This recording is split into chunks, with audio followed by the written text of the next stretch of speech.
a copy, and then you can post it to your channel if you have, or whatever. Yes, yes, I would Um, like to do that. yeah. So start off. Just tell us a little bit about your background. I don't know. I know you did construction for a lot of your life and where you live, Mhm. and then yeah, just tell us stories about the 4D wars, and in particular, I want to know how they correlate or are related to Lord of the Rings, Okay, right? all right, okay. Because that's how I, you came to me, or how I found out about you and you me was from my Tom Bombadil video. That's when Honey told me that you saw that, and she says, you remember a lot about that. So, is there a strong connection between your memories of the 4D wars and Tolkien's stories? There is a lot of the same kind of things, but there is a whole lot of things that they left out. But it is a fascinating story, and as I told you in a text that I'm pretty positive that they got that story out of some ancient scrolls from underneath the Vatican, Okay. because it's too similar to what I remember. Okay, And so that's what I want you to tell the story, and I'm gonna, you know, close my mouth and just let you have the stage, okay. and Hello, hopefully I'll. everybody. I didn't even say hello, so hello, everybody. Oh, we're not. I haven't started the live on YouTube yet. That's the Oh, thank you, telling thank you, you. thank you. Okay, okay. Okay, gives me a chance Yeah, to shift here just a little bit. My hair was looking yeah, good, but on here it looks like it's just a rat mess. But I don't care. It ain't about the hair. It's about the story. yeah. And oh, I got these windows popping up. I gotta close them. Such a come on. I haven't opened my computer all weekend. I love Oh, that white tiger there behind you. That's so pretty. yeah, thank you. It's I Can you like hear me good? Or am I just too low or anything like that? you sound great to me, but when we get on live, let's ask Okay, the audience because I've had problems in the past. Sometimes I'm too loud or something like that. okay. So you sound great to me, and I'm about to hit the go live button here, Okay. and so we'll Let's be do we'll be this, my live in brother. 5 minutes. Let's do this. Do you have like your phone or something on the show? No, I was just looking at it a second ago, but hold on. I'm gonna go over there Yeah, now. so actually it's fine. When you're done speaking, then I'd like to take questions for the audience. And can you do like if people have questions for you to read on, can you do that live as well? Sure. If they want to ask me a If question, people if absolutely. people so yeah, so I want to give you as much time Oh, as that's a you fun like time. to tell the stories, Okay. and you can stay as long as you want. I'm in no It's rush not to go letting me on anywhere. there, so now I got to find you. So hold on a second, because it's not letting me on there. I Yeah, don't know why. yeah, go to the Telegram or the link I sent you Yeah, that's and where I was click on at. it there. That's the easiest way. Make The sure one the that says volume's live. turned down. Yep, yep. Well, we're going live right now. I'm gonna hit the Okay. as soon as you All give right. me the go ahead, I'm gonna hit the live button. Uh, okay. I'm there now, so you can do your thing. All right. And just make sure the volume's turned down on your phone. It is. Let me make sure. Okay, here we go. Yep, it is. It's all the way off. Oops, the wrong one. Don't force me to put my glasses on. I didn't want to do that. That's okay. It is. It's all the way on. All right, there we go. We are live. Hey everybody. Yay. Welcome back to my channel. This is Intuitive Insights in Tarot, and I have a very special guest tonight, and I'm really honored and pleased to have you on, Alisa. Hi, how are you? I am fine, Scott. Thank you for inviting me to the show. Honey was telling me about how you really like the Lord of the Rings and stuff like that there. And then I had watched one of the shows that you did with her, and I let her know. I says, well, if he wants to talk the Lord of the Rings, I know them as the 4D Wars. and I would love to have an interesting conversation with Scott about just that. I said, because as I was telling you in a text, that I found the movie very fascinating, but I am so confident that they got that information from ancient scrolls from underneath the Vatican. It's pretty good reference to what I remember, but there is a lot that is missing. And then they kind of messed up some of the characters, but I guess that was for theatrical things. But Hmm. it's different than what the movie is. Even though that movie was quite dramatic, it was a little bit more than just that. Because whenever you live it, you don't see it as just a storyline. You see it as history, you know. Hmm. So I mean, living history, you lived it. So, but I'm looking forward to answering questions about that and helping to educate our brothers and sisters about the 4D wars, because the majority of us actually lived it and then got reincarnated on the surface here. And so we are those same warriors and stuff like this here that went through that battle, and because of the fact that we did die during it, we got stuck in that reincarnation loop. And a lot of us, like I said, got reincarnated onto the surface because this is where we need the warriors now. And so it's kind of like each level, 1D, 2D, 3D, 4D. They all the way up to the top of 4D, you still have the positive and the negative that will always come at each other. Okay. Once you get into 5D, you don't have to worry about that no more. And but it's kind of like a seesaw. They both start out in neutral points, and then Hmm. as it rocks, they get closer and closer. And then whenever they get close, it clashes, and then the victor reigns supreme, whether it's the negative or the positive. But then it resets itself. It's kind of like a game. Once you reach that pinnacle point, it resets itself, and then it repeats all over again. And 1, 2, 3, and 4 will continue to do that because they are very cyclical, because they are duality. And like I said, 5D and above, there is no duality. There is no negative. And that's the reason why everybody's really looking at getting excited about going to 5D, because that's heaven on earth. There is no negativity. You can't even think about thought because the energy frequency is so high and full of love that it's not allowed. And that also caused a different type of war other than the 4D wars before we hit what's called the photon belt. And that was pretty dramatic as well. That was like the futuristic version of the 4D wars that I've seen. Okay, it was just the opposite. One was kinetic and force and sorcery, and the other one was mechanical and AI and all this kind of good stuff. It's like everything has an opposite. I don't care what it is. If it's a positive, it has a negative. Okay, but the 4D wars was more of like I said, kinetic force, blunt force. Okay, and magic and sorcery, but not magic as we think about, like Merlins and stuff like this here. There was a top sorcerer kind of guy for both sides. Okay. And and we all know this person is Merlin. So so but Merlin wasn't involved in it whenever this began.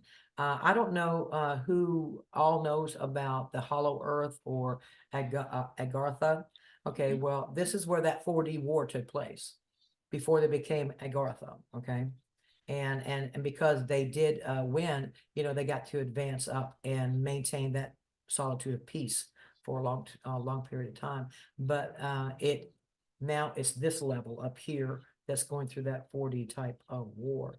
But everything has a cycle. It's kind of like you'll have a thousand years of negative reigning, and then you'll have 1,000 years of peace reigning, okay, positive reigning. And prior to the 4D wars was that clash that made, us the winners and the supreme. So we got to rule the land, so to speak, for about 1,000 years. And we forced them underneath the ground, okay, because we pretty much kicked their butts. Well, that's all well and good. The land was beautiful. I mean, it was just like absolutely out of a fairy tale. We're talking about giants and giant trees, dragons, elves, orcs, dwarves, all kind and fairies, all different kinds of magical creatures that you can think of exists in this world. Even right now, they still exist in that world. It's all positive right now. But just whenever you get finished with a war, everybody's still feeling it, for quite a long time. But then, let it go over like 1,000 years and people get complacent. Mhm. Okay. They're not on their guard anymore because they've gotten too relaxed, too comfortable. Okay. And this is what the negative people underneath the ground and inside the mountains, they used that against us. For the 1,000 years that they were underground, they were preparing. And like I said, we were getting complacent. They were preparing for this next war. And just because they were underground dwellers doesn't mean that they weren't intelligent. Okay, they were the masters of their world, just like we're the masters of ours. They knew all the nooks and crannies, just like we do. They were a very formidable opponent, put it that way. And so they were building in masses underneath the ground, and they did it by the millions. Okay, that's one thing that I noticed that in the Lord of the Rings and stuff, they showed what was a decimation of smog. They showed the multitude that was coming out from underneath the ground. That Mhm. ain't shit. So, well, just like anybody that's is trying to plan a war, you would think that you would have these top elite leaders time that's, calculating and planning this war and how they want to do it, strategic plan. And what they did was there is a mother white dragon, and then there's a mother black dragon, the positive and the negative. Okay. Ours was up on the land with us, of course, because she was positive. But the one that was underneath the ground, which actually, to interrupt that for a second, actually found her name is Madeir. Oh, Okay. that's what I That's was the going to ask negative. you. Yeah. That's the white dragon's name. Her name is Miranda Oh, and Madeir. Okay. They're like a set of twins. One was dark and one was light. Okay. But they trapped Madeir in a cavern. The last time that we had the war, we put her inside of a cavern. We didn't want to kill her, we just wanted to trap her. Okay, because you can't blame the beast for what it is. Okay. mhm, And right. but I found it was very odd that I got into a video game, and it's my favorite video game, and it's called Dark Souls 3. And in that game is this beautiful, gigantic, city-sized dragon that is purple, and its name is Madeir. And Oh, and I was like, wow. what's the chances of that? So, Yeah, yeah. but she does. She's like so black that she has a purple color to her. Hmm. Okay. And she is the mother of all the negative side of the dragons. Well, part of their plan was to they knew that she was capsulated, because that's what we did to her, was encage her pretty much. And they had gotten to her, and over that 1,000 years that they had access, we're going to say maybe 700 years of that before they finally got access to her. But what they did was they tortured her, and they tortured her en masse and constantly, because what would that do? That would cause her to produce some pretty evil eggs. Uh-huh. Okay. They were preparing an army. Okay. That's what I'm saying, that these people, these beings were not dumb. They really thought about this stuff very seriously. And they kept growing those and having those en masse underneath the ground, pretty much like, you're setting all your stealth bombers up, you know. Right. And of course, they were doing it en masse, and we weren't. We were relaxed, we were complacent, and everything was just pretty much a normal kind of way, very loving and a peaceful world. And I noticed that another thing that they had done, if you could just, put a major city in the center, and then make yourself holes as far as you can, all the way out around it, burrowed holes that you can get up in and out. The Vietnam were really good about doing that. Hmm. Uh, During the war, they used these tunnels and stuff like this here to get right next to them in their camp and get rid of them. Well, this is the kind of tactic that they use, except they used these burrow worms, which are really these giant earthworms like you've seen in the movie Dune, or something like that, except they burrow pretty good. And what they did was they made these tunnels, and they set the stage. They prepped everything to make sure that whenever they got ready to attack, they were set. And Well, here we was. Uh-huh. Elisa, it's amazing that you're describing that right now because uh-huh. I presume you haven't seen the series The War of the Rings that was The Lord on. of the Rings. No, no. There's a television series based on it's a prequel to Lord of the Rings. No, Um, I haven't seen that. I think they call it the War of the Rings. Um, but so this is like a couple hundred years before the Lord of the Rings story. It's actually, Oh, I think, the second war of Middle Earth. But the orcs who cannot come out in the sunlight, right. and that's exactly what is depicted. What you just described is exactly depicted in this TV series. They dug Mhm. holes, they dug tunnels under the ground, Yeah. and then popped up right in the middle of their encampment. So I'm a Yep. little blown away by how you're Yeah, and describing they did it something at you haven't nighttime seen. too. Hmm? Yeah, they did it at nighttime too. Yeah. So that was, their ultimate way of they can see and do what they needed to do. And therefore it makes us have like a blind spot. They Mhm. definitely caught us off guard. And, but they did have a well laid out plan. I don't like to say it like that, but they're not stupid. That they wanted to attack, the things that were the biggest threats to them first. And that would be the giants and the dragons. Mhm. Okay, that was their biggest threat. And as far as like the war itself, just to give you an idea, it was like 15-1 in the person kind of way, and about 5-1 with the dragons. I mean, 5-1 with the giants, and Science. about 3-4-1 to the dragons. They With had us overwhelmed. They Yeah, outnumbered us, and that was right. part of their tactic, was to overwhelm with that kind of force, because I mean, if you just bombard somebody, it's raw, but it's effective. Mhm. Okay, especially when people aren't expecting it. And because it caught us off guard, and we were just scrambling, trying to deal with the masses that was happening, or the stuff that was happening at that time, people scattered instead of coming together. It was a matter of survival, because I mean, this was just like, a dragon death bombers, and these dragons did breed dragon. Okay.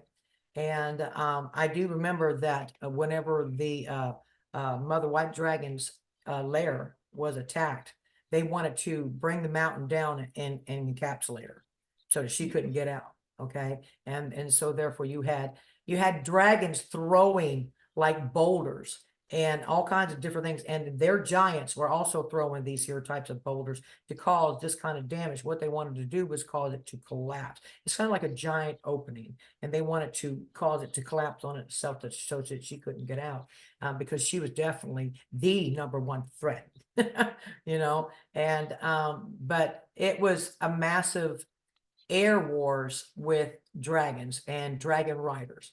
They had dragon riders just like we did. Okay. But I don't even know how to describe it other than to see them in the skies, and they are battling each other, these gigantic beasts, and the riders that are with them is trying to, it's like stealth bombers and airplanes. They're all coming at each other, but they actually do make physical contact. But the dragon will try to rip its wing off of its opponent, to bring it down or to do some kind of damage to it. Okay. And like I said, it was massive. Our dragons got caught off guard because they got bombarded, 3-1, and that's pretty hard to do. I mean, that's pretty easy for them to do, but whenever in the midst of this, because it was being bombarded all at the same time, and the giants were also fighting with our giants, it's like they just came at those stronger forces of Oz first, and they're going at it, and it's just chaos because they're throwing these um giant boulders that has chain that goes in between them. They used to use these for cannonball things like on a pirate ship, but Mhm. these here suckers were massive because the giants were about anywhere between 20 to 40 feet high, and they were Mhm. in their own lands, but they were on the border of us. They were supposed to be something like guards, but they got caught off guard. Okay. And but whenever they pretty much overtook them in the beginning of a surprise attack, then the ones inside the encampment next to the houses and stuff will come up out of the ground. See, they were working in unison to try to catch everything off guard at the same time. And I do know that in the chaos of it, because the dragons have a certain kind of sound call, whenever they're in distress or wherever they're calling their crew to come help them or something here, all of them were doing it. Now, to stop there for a second, the mother white dragon has 13 alpha males that is her companions, okay? And then it goes down the line, but those 13 is her harem and her bodyguards. And one out of that 13 is her major alpha, which is the same kind of dragon she is. The other dragons are different sorts so that she'll give birth to the variety of kind of dragons. Okay, but I remember seeing all of them come busting out from the lair that she was in. You could tell just the feeling of the energy and everything. I don't mean to cuss, but they were pissed, you know. And then they come out blaring and with the fire and everything else, and there was that war in the sky. It was just unbelievable because it wasn't planes; it was actually dragons. And then the alphas doesn't have riders. It's only the next tier down, and it has riders. Oh. Okay. All of them from there down pretty much have riders. She said her alphas, nobody rides her alphas. Nobody. And but with all of the chaos and everything being hit at the same time, I can't really give you like hours or anything like this here. But I do remember that what finally gave us the break to be able to catch our breath and back up and try to come back together and try to what happened kind of ordeal and then band together to take care of it is whenever the mother white dragon broke out. I mean, if you ever seen a mountain come undone by itself, I mean, she came out with a bolt of lightning. She was that furious. And she's like, I would say she's probably the size of New York. She's pretty big. I mean, she was that huge. And whenever she came out, I mean, they had the other one trapped. Okay, that was to our advantage. Okay, the mother black dragon. And so whenever she came out, she just started decimating everything in her path because that's how upset she was. They were killing her children, they were killing her mates, you know, and it was war. Okay, and because of her, they retreated good enough for us to come together and figure out what are we going to do? What are we going to do? And that's where they show in like in the small thing in the Lord of the Rings, how they went and talked to the Elven. Okay. And I was actually an Elven. Okay. I was an archer, a female archer. Okay. And my name was Sione. That's one of the reasons why I have that name. But I was also a dragon rider. I'd like to make a note of that name. Can you spell it for me? Saoni. I've used that name to my I've understanding about 4 times in 4 different lives. And that includes well, I had asked God what was my name prior to getting here. And I was told Sioni, that I've used that name a couple of times. And Sanoni. So that's the male version. So yeah. It- so uh, before we go too far into this, I'd like to go back to the inner Earth that you mentioned, uh and Agartha. yeah, and there's a series of films right now, King Kong versus Godzilla. Have you have you watched any of these movies? The last Godzilla movie I watched was one that was the only epic one worth watching, and that's the one that actually looked like Godzilla instead of some man in a suit. You know, the one that went through New York with Matthew whatever his name, Matthew Yeah, Broderick. that was the one back in the 90s, I think. Yeah, that's the Um, one I watched, and that's the one I love. there's a whole new series. There's a television series and there's a movie series. Um, and Godzilla and King Kong are the two main actors, Mhm. but or the protagonists, I should say. And Right.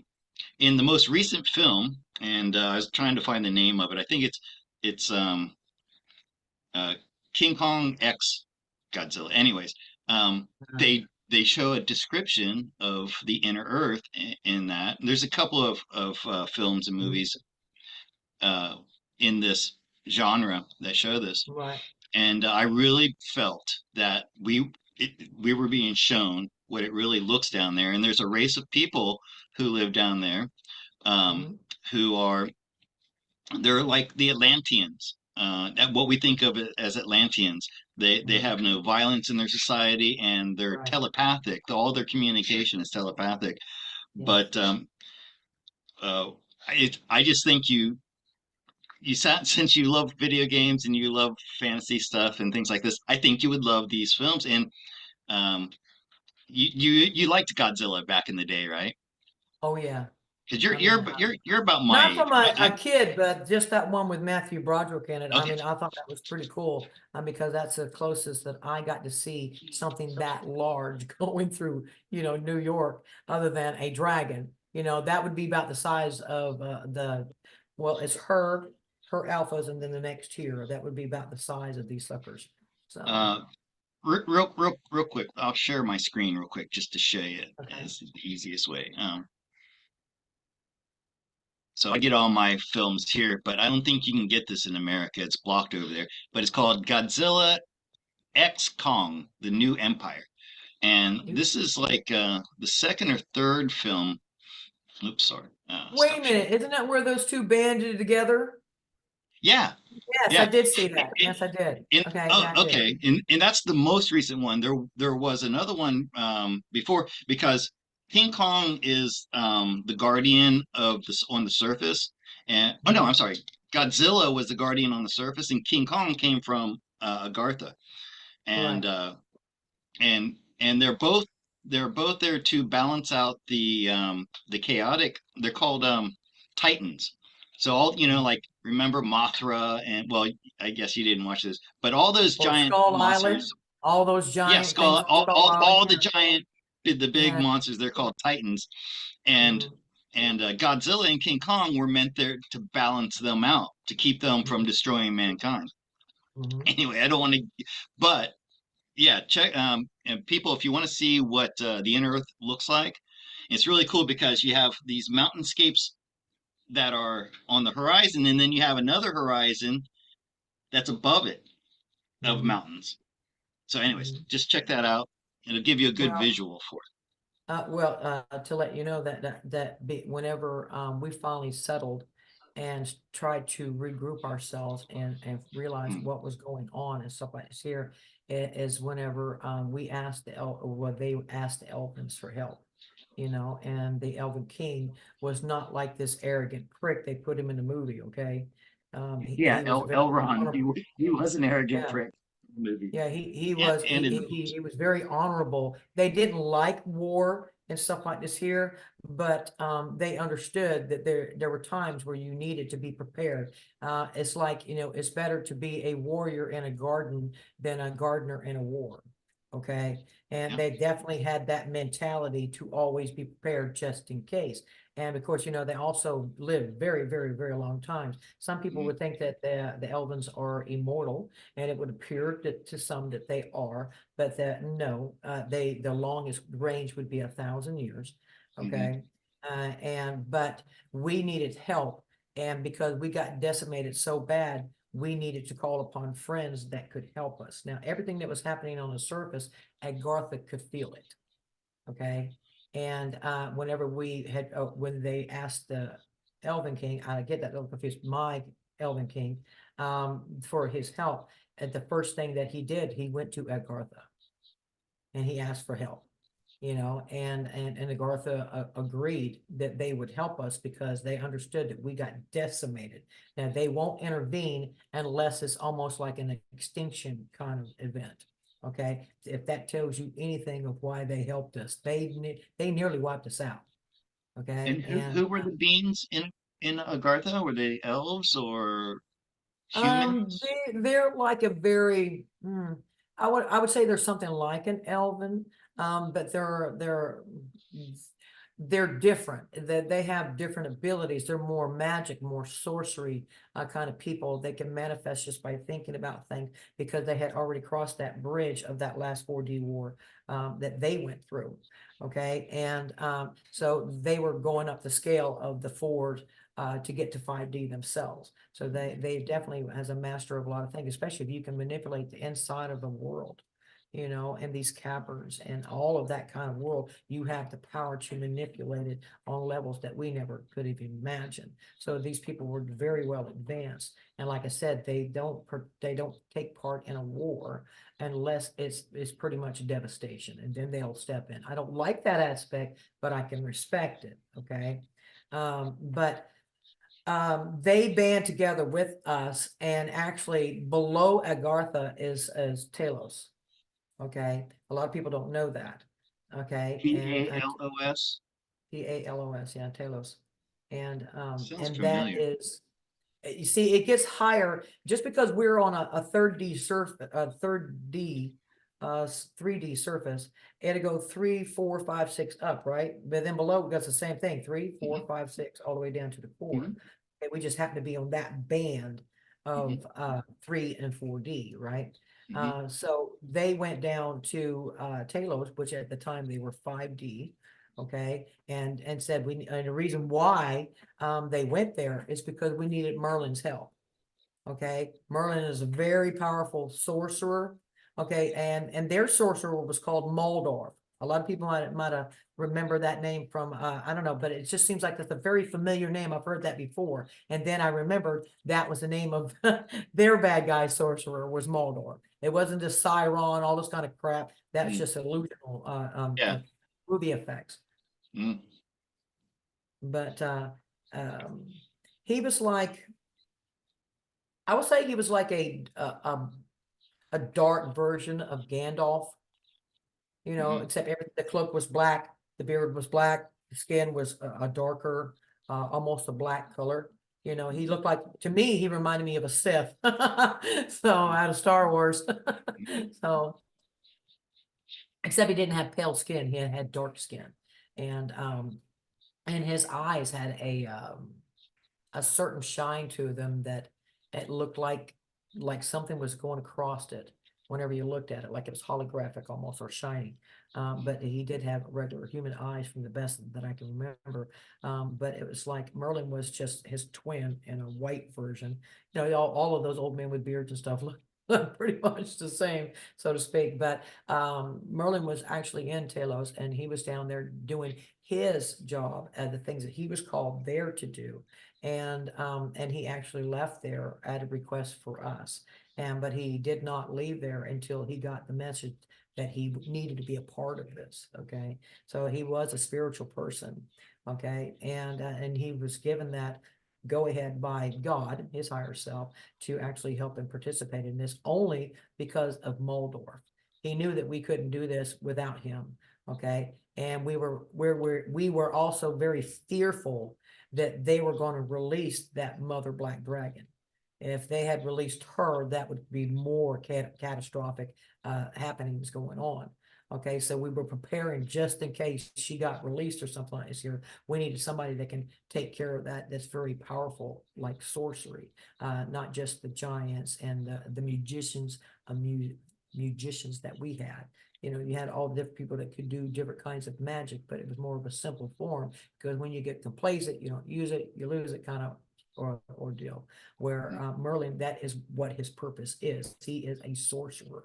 Okay, but he is a good sorcerer. People have portrayed him as being a bad character, but there is a dark one and a light one. But we were dealing with the light one at the time, and I guess Morgoth would be his darker version. Hmm. But he was there to take care of him, and we banded together, and we're still looking at least 6 or 7 to 1. Okay, this is how much they decimated us. Okay, but whenever that massive 5 army war that they showed in the uh, smog, was Desolation of it the Smog. smog one? That's a pretty good representation. But they showed that they really didn't want to work together because the dwarves got, mind tricked about the gold in the mountain and all this kind of good stuff like this here. Again, that's just dramatic crap. No, everybody came together with no argument. Okay, everybody that knew this was a matter of survival banded together. And because that we did that, and we did have help from the Agarthians as well. They do have, I guess you can call it a military, elite military type figures, but that is for their domain protection. They're the guards, so to speak, and they were granted us to be able to use them in this war because they were very powerful beings.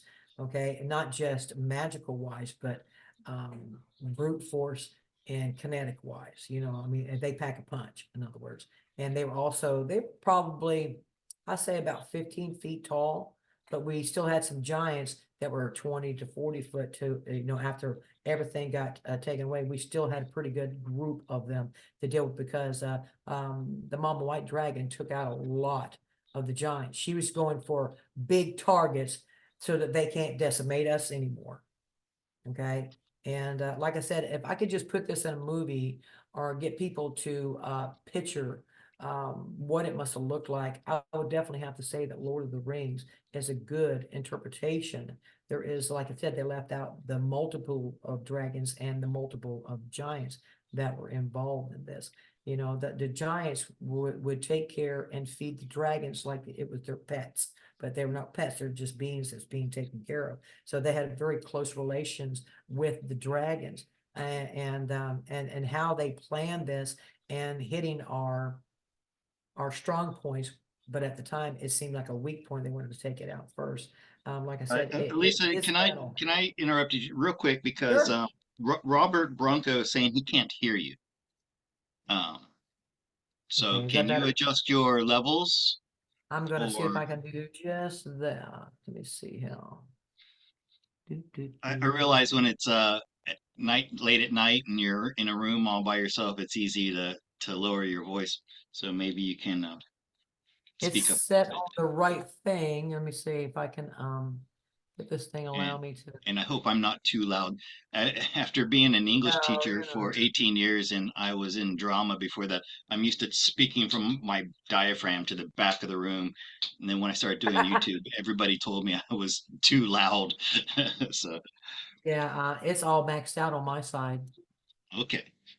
Uh, So, I don't know, man. I guess I can talk louder. Can I talk louder?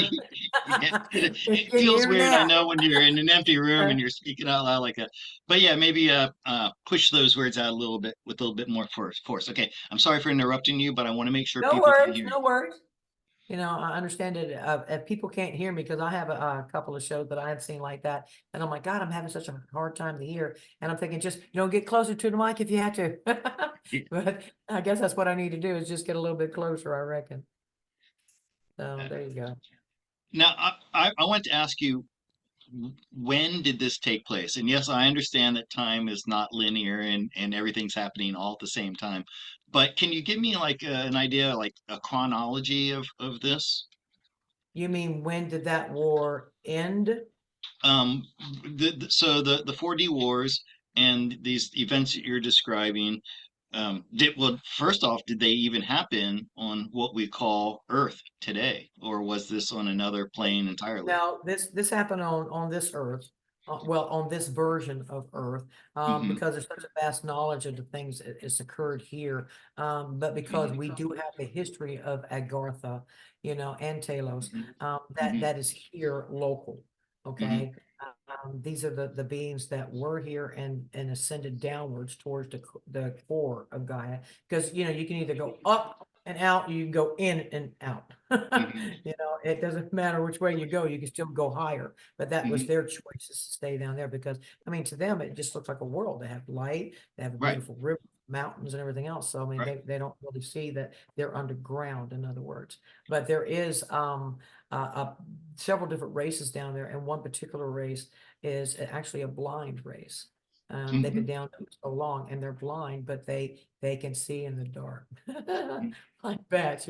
So they really know their environment, and they were very helpful to us, to the ones that were underground. Hmm. Okay, the ones that we couldn't get access to. Okay, or things that we couldn't get into, these darker crevices, in other words. So they were very useful to us. I still, right now, I can't remember what that race is called, but I do remember the race. They just look like I guess the best way to describe them is they look like bat people because their ears are bigger, their Hmm. eyes are larger, and they do have like sharper teeth. And but they're not all just pale white. There's a whole bunch of them that are just actually black. Hmm. So they hide very well in the dark. Hmm. You know, but they did help us with whoever retrieved underneath the ground, because this last battle, just like all the ones before that, the victor reigns supreme, right? And just like the victor will tell the story, or Hmm. write history. Okay, but with this particular one, this was the last of it. So this was there was no more of this. Now after it's That battle that we were in, I would say that it probably lasted less than a year. Okay, it took Mm, about less than a year for it to be completed. But then so many came and joined us to try to help. Actually, Agarthians came onto the surface to live here. That was their choice, is to help the people on the land and the people. There were so many that was in need that they actually did come up and help us. And I'm very, very thankful for that. Now, the Telothians, they did not come up onto the surface because they were too high density. hmm But Agarthians could. And the other titans that they had, like the giant creatures like Godzilla and stuff like this, said that's very real. The And they Titan. also participated. You know, you just didn't see that in Lord of the Rings. You know, Godzilla, I mean, King Kong. But yes, they brought up these titans to help us fight this battle, and that is what finally balanced it out. You know, we got the upper hand, and we did succeed. It's just that it did. If you look at the overall of it, we probably lost about 70% out of the 100% that we had. And but because we had another, 50-70% from those other groups that were helping us, it gave us a formidable army to retaliate. And it was pretty awesome to see Merlin and Muldorf that was going at it, because that is pure energy and power. You got one that you would perceive as being Lucifer, and the other one being perceived as being Archangel Michael because of the Mm, energy.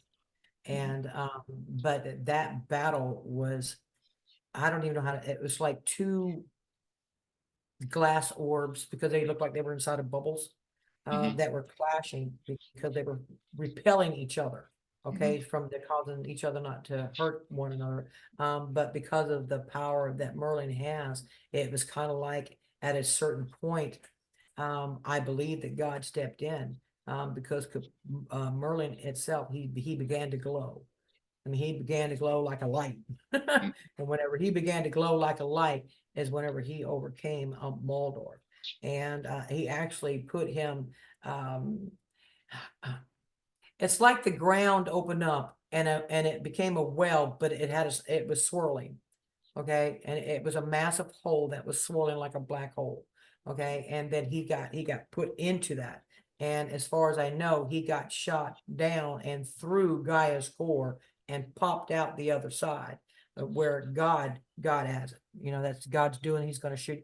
As far as I know, God shot him into the sun and made him recycle, because mhm. that's like the ultimate punishment of judgment, is if you didn't learn your lesson and I've given you 10,000 years, guess what? You're going to start from scratch.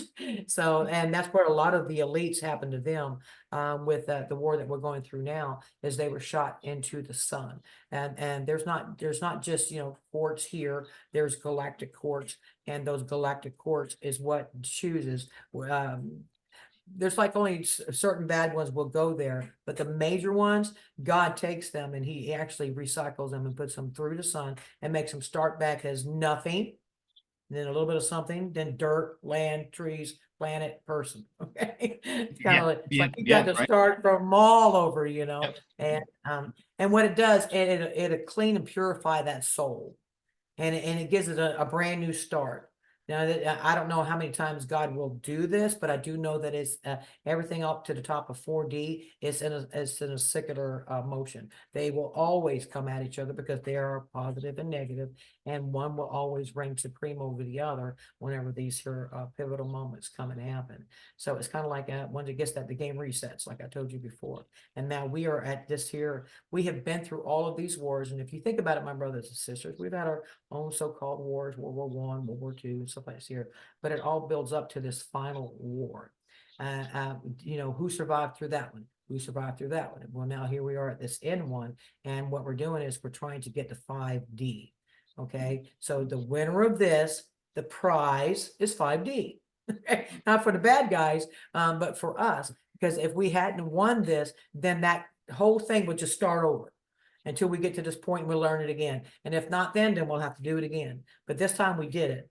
Through all of these things, we did it. We got to this point now where we are and still are succeeding at getting to 5D. because we've earned that. And another reason why that we have succeeded in that is because just like the decimation of the 4D wars, it we lost so many that's like this now. We've lost so many that we don't really know how to recover from that and band together. So what does God do? God brings in beings that's already been through all of this stuff. Okay. And, high 5D, 6D, 7D, and 8D beings came down incarnated here incognito. Okay. These are God's legion, God's warriors. And I was one of them that got called to do this. I mean, I am not from here. I am not a third or fourth density being. I'm an eighth density being that God called me to come and do this. Now, I remember that I was eighth dimensional being, and that's pretty much where you look like Casper. You don't really have no legs, but you can see through, but you don't really have no features. Is when you come down in the 7th day, you kind of get that ghost look, you can make out the features, and then in 60 you finally get a form where you can't see through it so good. But I was called to help Gaia in her core, which is 6D. Okay, and I was part of that, and I was participating. It was like these giant crystal libraries.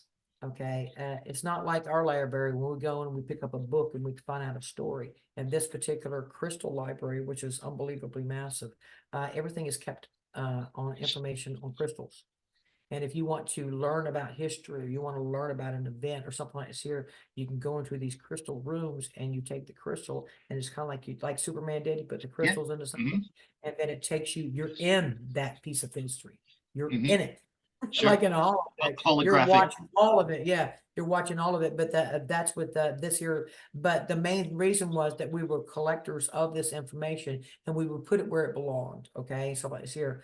But whenever I finally got to look at myself, it's like I was made of glass. I can see through myself, but I can see light inside of myself. And Hmm. and I was like, wow. I remember going, this is really awesome because I can bend what looked like glass. Yeah. You know, Right.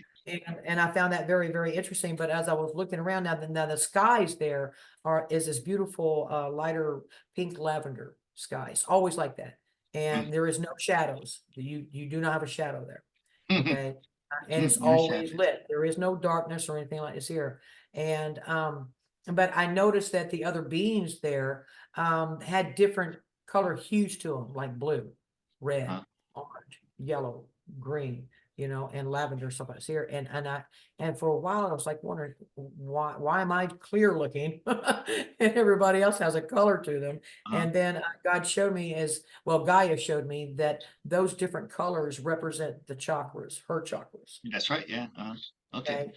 And another thing about Gaia is if you can think that like the solar system, you got planets going around the star. Hmm. Okay, well, and inside of her, you got one going this way and another one going that way and another one going this way, and those are the chakras. And over time, all of them will line up. Hmm. Okay, and when they line up, we're at 5D, baby, which they are like right there at that last minute to midnight. Okay, and so whenever they finally, it's kind of like a combination. Once they all come together, everything's set and she goes. Okay, Kundalini rising. Real quick, I wanted to ask you because you mentioned how we're in this we're in a war now. Are we in a 5D war now? Like or that was if that was 4D, or is this now the 5D that we're in right now? no, we are at the top of the 4D wars. Okay. Okay, And you mentioned how you were a warrior from that past war and you've incarnated into this. I've felt that as well. I resonate with that. And I think right. if you're watching this right now, and this is my question to you, um, Mhm. anybody who found my channel and is tuning into this, unless they're like, scoffing and mocking us, which is fine. I don't care. They are also part of the warrior group that was called in at this time, right? I Yes. mean, is that right? So it's like I was saying, that we were losing the football team. I mean, we was losing the football game, and we're down to the last quarter. and we still can, make up for that and win the game. So what does God do? He sends in his elite, his pros. We've already done all this stuff. We've been through it. We know how to get through it. We are the best of the best of the best of the best, sir. It's So all of you. I want people yeah, to know that that's all yeah, of you. that's Okay. all of you. So Absolutely. Yes, you're it is. that's that people, I get that a lot in my questions is, what's my purpose? Why am I here? This Mm, is it. Okay. yes, it Um, is. So, so I mean, if, and we're all incognito. Now, a lot of the beings that was in the 4D wars got recycled, or should I say reincarnated on the surface here. mhm, Okay. And because that is the ones that died and didn't get a chance, now this is their chance. And the ones that survived and beat it, they definitely need those players on this field. Okay. But then God brought in these elites and pros and stuff to help with this scenario. And there is a whole bunch of us. If I just had to put it in percentage wise, at one time it looked like 100% of us was just dreaming or going along with the sheeple. Okay. And then mhm. now it's coming down to where there's, instead of it being 80% unawake, now it's 80% that is awake. Okay. And that is the activation that we needed to get this going. But if it hadn't have been for the elites and the pros coming in here, planting these seeds, getting your brothers and sisters to listen to you, and unfortunately, a lot of us had to learn the hard way, to make us wake up to the lies that we've been told and to check everything that we've been through. And that's, pretty much ever been since Trump got in the office. And then, he was like, wake up, my brothers and sisters. They're lying. They're doing this. And everybody was like, no. And then you do the research and you find out this man wasn't lying. So he was the beginning of trying to help wake up the masses to the lies and the government and the deep state and the dark money and all this kind of good stuff, and telling us, come together, work together. And I'm very proud to say, here it is, almost 8 years later. And then, we have done just that. So how do you wake up 350 million people to the truth and make them band together? Well, you show them how bad our government is with the Biden character. Show them how they were going to drag us down this well and not give a crap about us. Yeah, Okay. And doing vile things to our children, teaching them all to be confused about what they are, transgenders in kindergarten, reading classes, and all kind of good stuff. Our brothers and sisters, finally, it took some, and people dying from that, you that know. right, right. Though that whole thing, that whole Yeah, fake event, yeah, it was a that fear woke up. tactic. I want to say, last time I saw you with Honey, you mentioned how, that this is happening. There's no, it's a knowing, and I don't want to go into my whole origin story, but when I was 19 years old, real quick, I had this Mhm, epiphany. I had uh, a voice in my head, a mhm, telepathic voice spoke to me in my head. Later on, I figured out that was my higher self, but it told mhm, me, see, when I was 19, I didn't want to go on with my life because I thought it was going to be too difficult, and I had a gun and I was sitting there considering pulling the trigger. And that's when mhm, the voice said, no, you can't do that because you're living in the end of an age and the beginning of a new one, and I need you here. It said, I need you to be here to help people at that time. And mhm, within a year of doing research, I said to the voice, I don't believe you. It sounds a little far-fetched to me, but I'll give it mhm, 1 year. And if I don't find any evidence that this is true, I'm gonna continue doing what I was doing, hit the reset button. I was 19, I played video games. I figured that would just be just like hitting the reset button. mhm. So long story short, I found evidence that was true and devoted my entire life to preparing for this. And so when the pandemic happened and all that happened, I this is it finally. And then all of a sudden, all these people start waking up, and then, like, I have a YouTube channel and people are listening to me, and I'm using my tarot to help people get through this. And this is how I know that we are really that this is all for real. It's not just a fantasy that we're making up in our heads. That this war, this 4D war, this epic war between good and evil is real, and we are all part of it. It's just Yeah, I got goosebumps from it because what a fantastic life we have. an opportunity we have to be Absolutely. a part of this. Yeah. We are all God in a body, That's right. and a lot of people find that hard to comprehend sometimes. But let me try to put it to you this way, my brothers and sisters. There's only one God, no else. There ain't no maybes, if, and, about, whatever, one God. So how does one God entertain itself? It makes copies of itself. That's right. Okay. And now whenever God made copies of itself, well, everybody was gods. Okay, perfect, right? But we know everything. How much of a conversation can you have with another God if you're already a God, right? Right. So, so the plan was, well, um, God's like, well, what if we go into a human body or a body and then we put a veil over it? That'd make the game a little bit funner, you know? And the purpose of this journey is that you are a God that came into a body that forgets what you are, and you need to find out who you are. Yeah. Okay, to help remember who you are and what you are. Hmm. Okay, and once you get to that point of you knowing, that you are God in a body, then you control the game. Hmm. Because you're not just a sheeple anymore. You're not Hmm. just the guy at the drugstore or whatever. You realize that you are God in a body, and we have been blindsided and lied to because the bad guys took advantage of all these gods coming in into this game with blinders on. Hmm. Okay. And if we had just remembered, like in that little waiver we must have signed or whatever before we walked to the door, if it had said that this game is based on belief factors, and your emotions is what controls the world you're in. Oh man, can you imagine that we would have heeded to that? Hmm. But nobody told us that, and they made sure that we didn't know that whenever we came into this chaotic world. But it's all based on your beliefs. If you can Hmm. believe that reptilians have taken over the governments, and that the Hmm. Greys have done vile and evil things to Hmm. our children, and that CERN is open up a portal to let demons in, then why the hell can't you believe that there's good aliens here, angels here, the Hmm. positive side?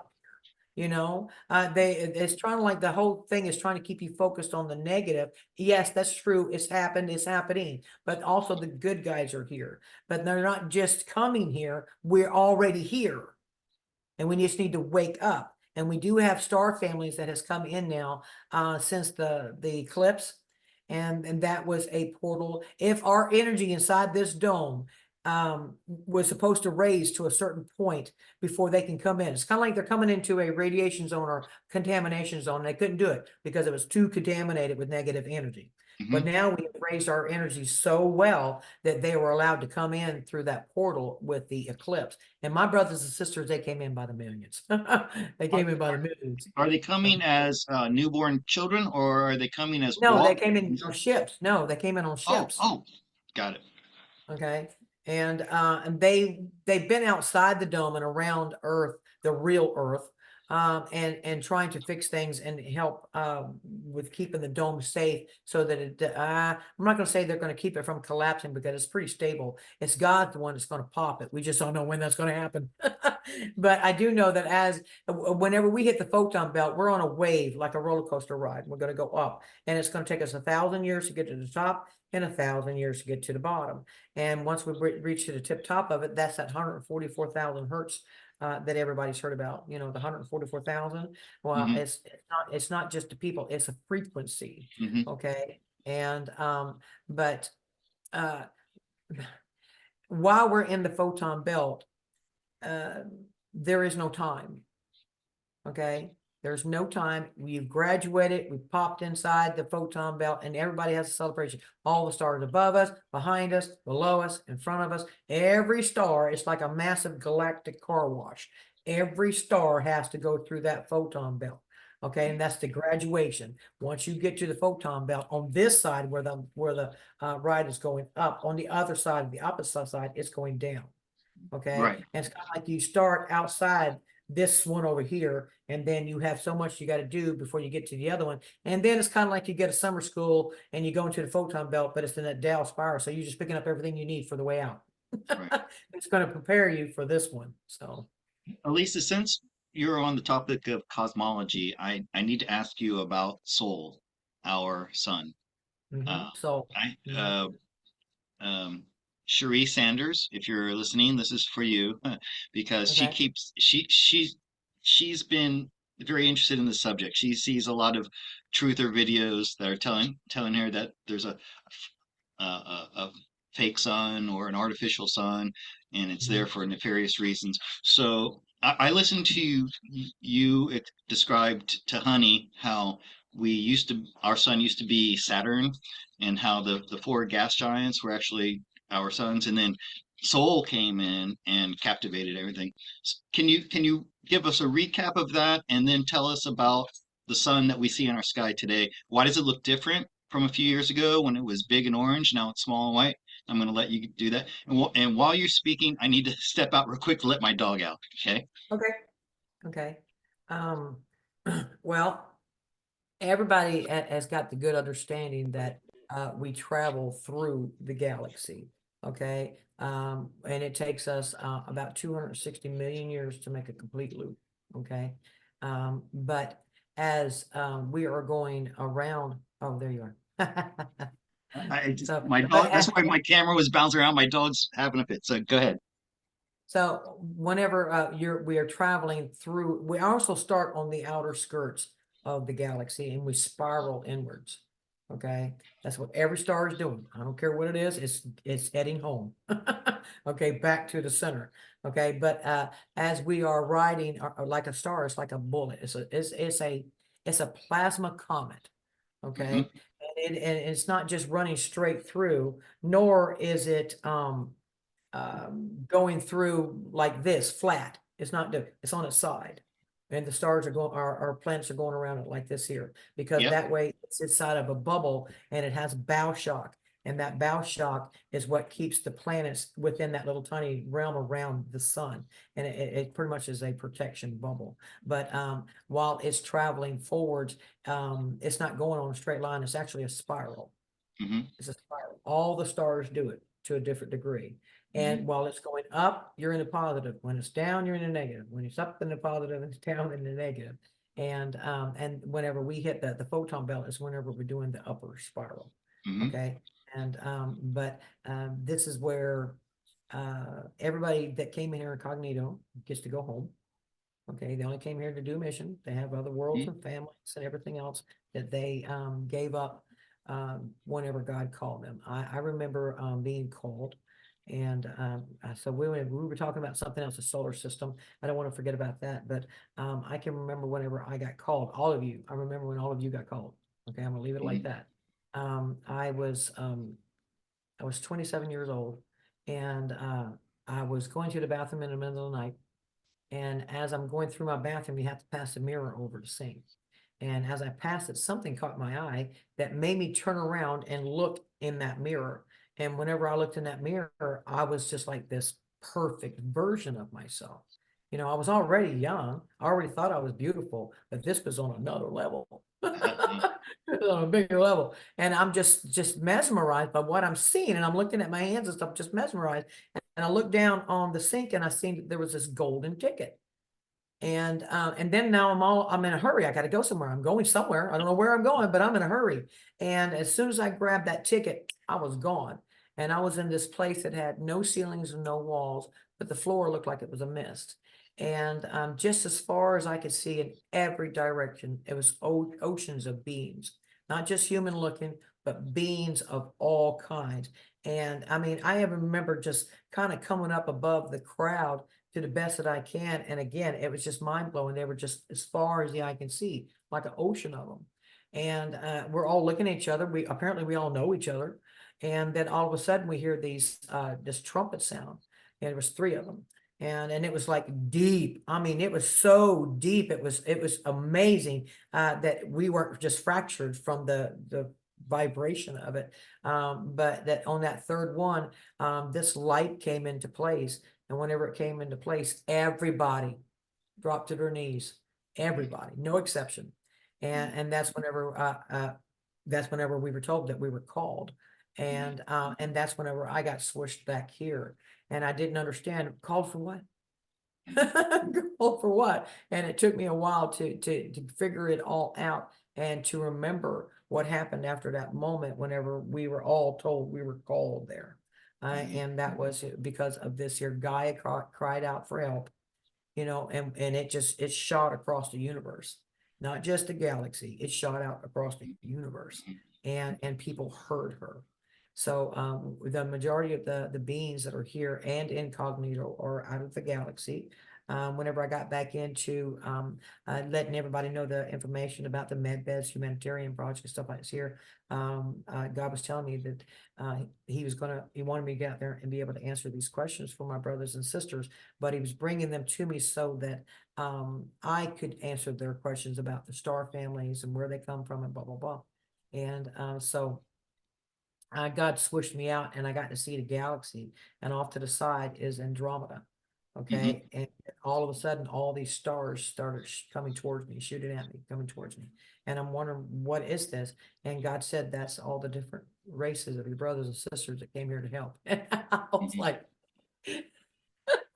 so they came from all over the galaxy. This is a big deal. This is a big deal. This is the only planet like this in this universe, if you can believe that or not. This is the Mhm. last handhold on all of this. And once we get through this, the only way that you'll repeat it is actually if you go up to God and say, I'd like to go do that again. No, not me. I, I want better worlds.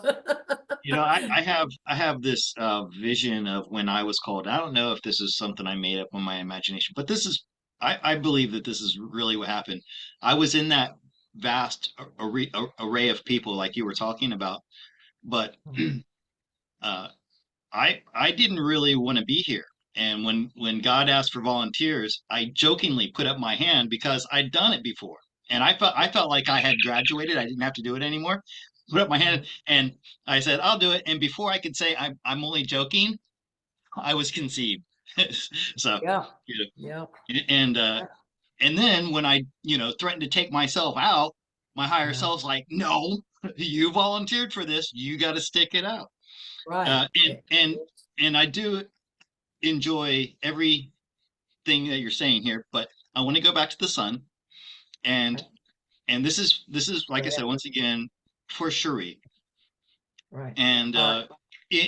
can you just in simple terms tell us when I go outside right now and look at the sky and look at the sun, what am I seeing now? What you're seeing right now is projection.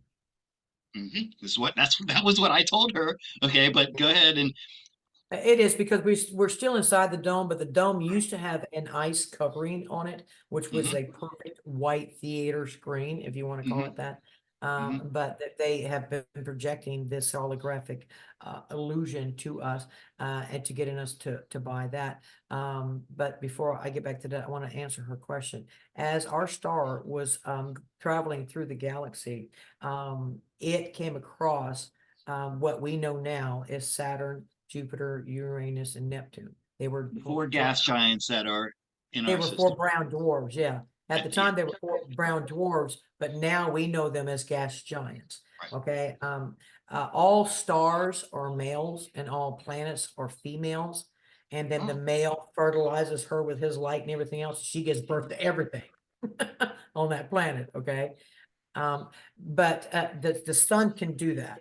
It allows it, but for brown dwarfs, they can still give life on a planet, but the planet has to be really close to the star. Okay, and Saturn was our original star. Earth and Mars and Venus belong to Saturn. Now Venus comes in after the fact, but I'm just going to hit on that for a second.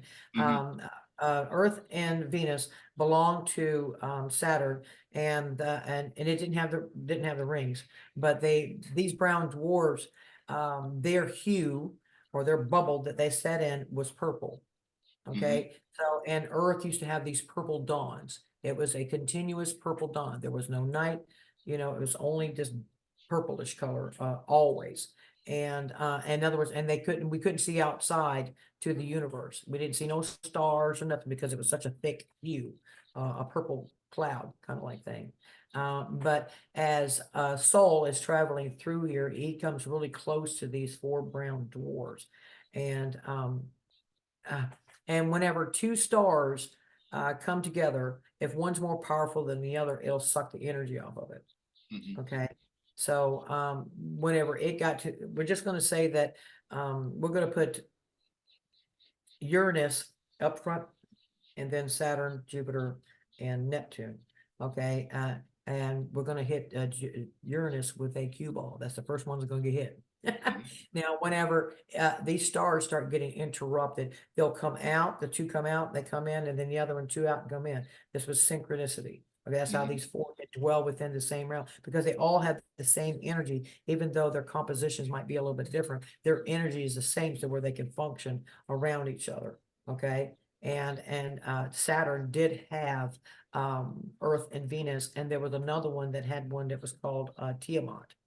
Yeah. Okay, okay, and that one, I'm sorry, and that one belonged to, I believe it belonged to Neptune, if I remember correctly, it belonged to Neptune.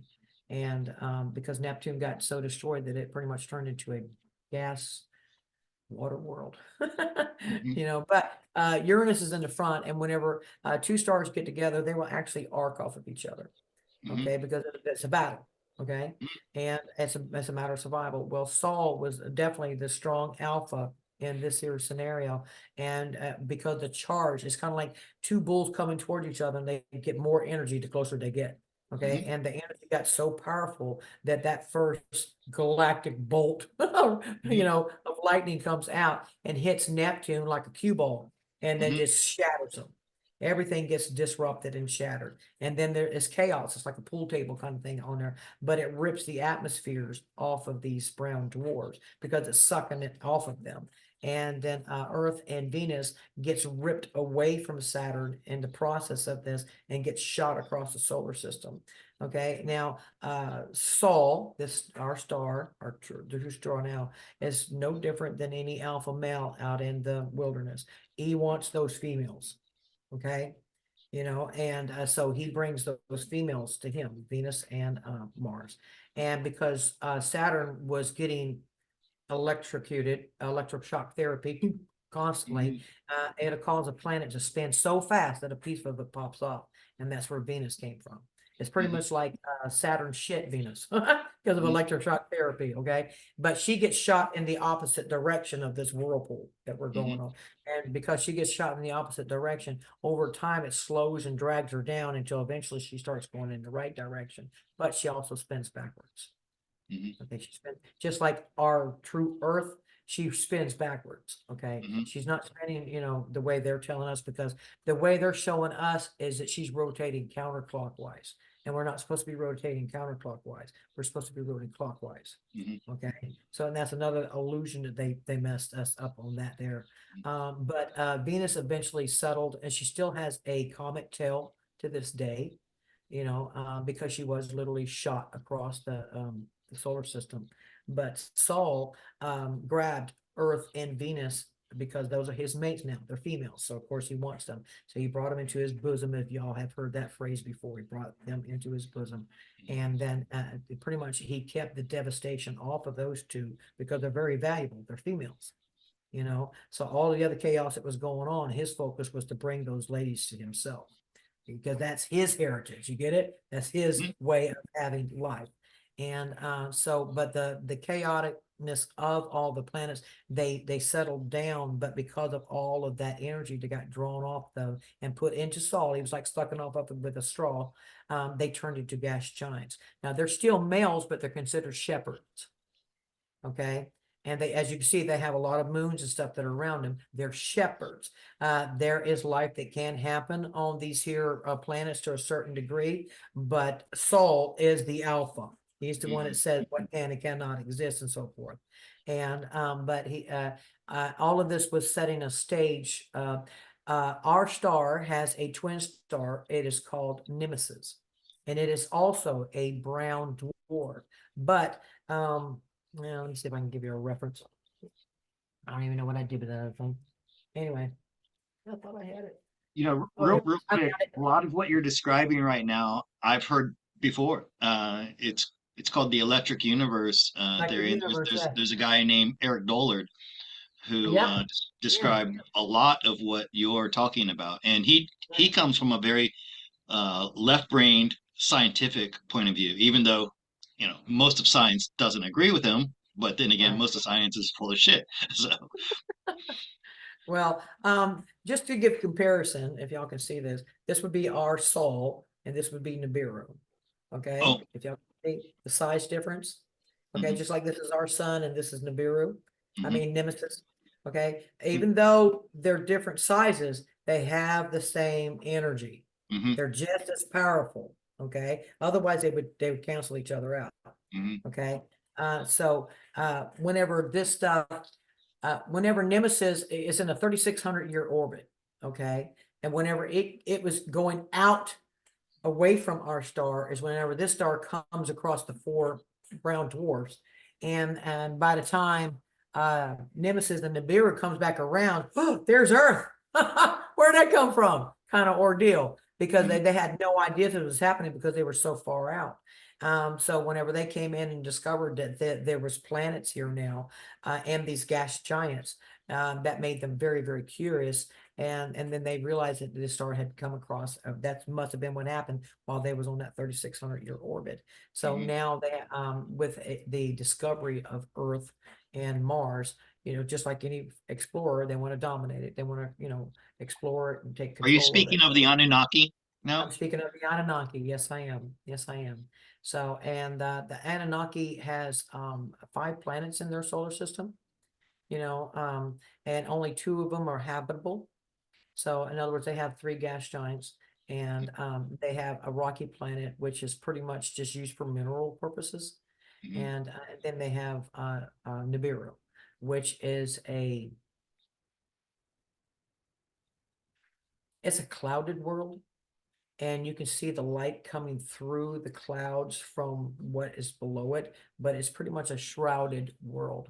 And that world has gotten pretty devastated because of the usage of being there for so long and the lack of technology. They eventually did get technology, but because of the raw source of it, they contaminated and polluted their own world pretty much. But that's why they needed gold to put into the atmosphere, is to bring back all of this here vibrancy to their atmosphere for safe and food and all this kind of good stuff. So, but because they were in dire need, and lo and behold, their prayers must have been answered. There's Earth and Mars. What's the chances? They needed that, and there it was. So they went Okay, out to so conquer. I kind of want to go back and get an understanding of this. So when we're looking at that sun, that is a representation of the true soul that's outside Now the. it is, yes. Now it is. It used to be just a yellow one that they wanted us to stay focused on. And another way to see stars is that whatever stage the star is in is the color that it's in. So if it's a blue star, it's in 5D. Oh Okay. yeah, If it's a yellow star, it's 3D. Okay. So they go through their chakra phases. It says you can actually see the color change as right. they're going. Okay. And ours is already at a white. And that is what happens when you get to 5D. Oh, Okay. As soon so as we hit that's that why photon belt, our star we turned went white. from yellow to white. Mhm. Because And we're there's inside the and photon belt.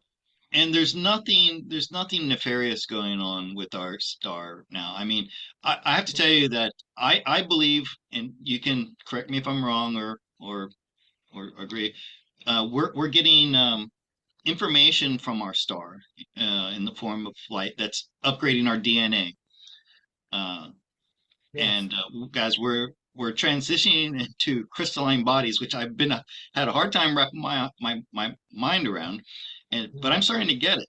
Um, it's happening in our DNA level, and when I go out into the sun down here in Thailand, I'm only 10 degrees from the equator, so it's intense. When you go Right. outside at noon, it feels like you can almost reach up and touch the sun. But I purposely, even though it's hot, really hot and uncomfortable, I go out and I spend 10 or 15 minutes just soaking it in. And I feel like it's making me stronger and it's upgrading me. Um, Cherie was telling me she's in Nebraska, I want to say. not Nebraska. It's one of those states. It's up there. But she was out the other day working in the yard, and she said she was out there for quite a while. Normally, she burns quite easily, and she noticed that she didn't even have any like tan lines. And so she's like, and she really thinks that the sun is like something that's man-made and put up there, and it's there for bad reasons. And then I thought about her tanning situation. I'm like, that's because of our crystalline bodies now. Mhm. That to me makes more sense because I noticed we had a heat wave here. It was 108 with Yeah. 120 humidity Yeah. factored in, but Wow. yet I wasn't really feeling it. I mean, until it got really super hot, like over that. In other words, I felt like my body was adapting to the weather. So, Yeah. anyways, We are adapting to the changes. The star that used to, the yellow one and the orange one that was up there was from a projector. Now mhm, this is going to shock a lot of people. So my brothers and sisters, prepare for this. Um, our star is not hot; it's cold fusion. right, yeah, Okay? Now the one that they had in here, they made it a hot sun. Okay, why? To cause havoc, to cause breathing problems, to cause burning, to control it. But the stars are not hot; they are cold fusion, cold plasma fusion, and hmm the universe is not cold only in between, but even around a star that is cold fusion, you feel the tropical weather of it. Is what I'm saying. Everything is pretty tropical and temperate in temperature wise for each planet. But as far as like it getting like 110, 115 in here, humidity factor and all that kind of, I'll because show we you are a dog inside that's a seen enough. terrarium. Oh, Yeah, sorry. I was just getting a really short video. Can I show this real quick? And sure. I think this will help explain what we're seeing, and maybe and you can give some commentary on it. Okay. It's real short. Can you see what I'm looking at here? Yes. I The told you that video. the firmament making sense. I will show you Okay. the So dome. let There you me go. make Thank it you. play real That's it. quick. Firmament. Here are your stars. Nothing more than bubbles. Maybe contains gas or not. Mhm.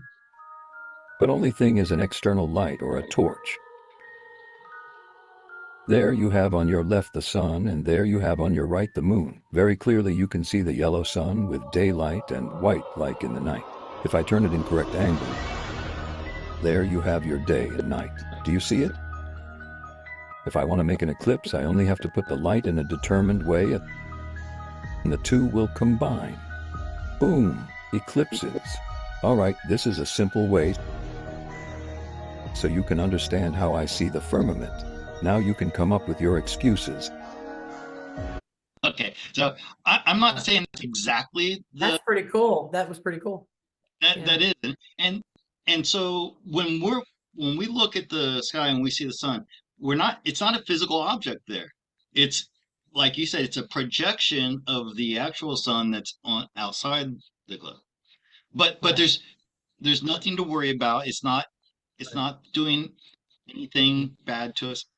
No, it's not. In, It's in actually fact, helping us more, how giving us much? the energy. So the positive energy that we're supposed to be getting now, and that's a good Mhm, sign that the sun is no longer yellow; it's white, and that's the stage. They can't stop that. They can't control that because once we hit the photon belt, none of the negativity could come in the photon belt. So the only ones that got trapped was inside the dome.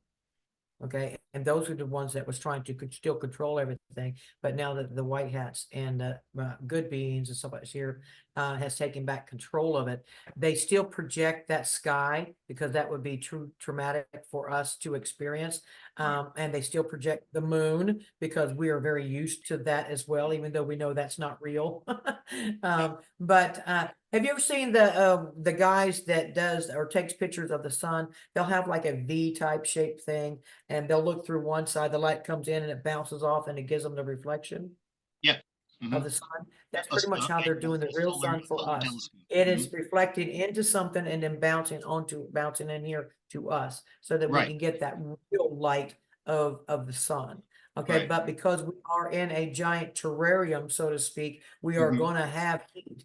I mean, it's just because of everything that's inside this terrarium, you know, well as I do, that it'll get so humidity that you can see the water on the glass, you know, Mhm. and because it's pressurized, and that's still what we're going through. But we have to keep ourselves in this environment because this is what we adapted to. Any major changes, we wouldn't be able to survive it.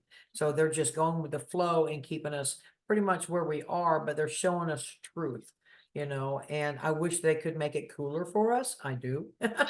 But For me. but that's just what we call the seasons. But I have noticed that the seasons weren't as severe last year. And now it just seems like even me being in the South, our summer is still, wow, it was only 77 degrees today.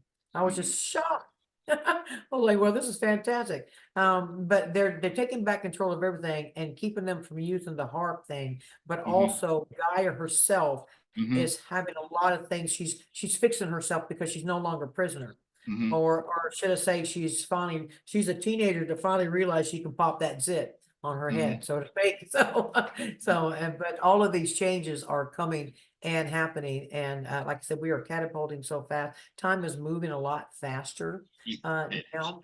And through each dimension, there's 7 layers that you have to Mhm. get through before you can get to the next level. But from 1 to 2, they're very wide bands, and those bands get shorter and shorter as you go up the ladder. Mhm. Okay, and so we are in a 4D, which the bands are pretty close together. They're pretty small, and we're right at the like 4 3/4 before hitting 5D.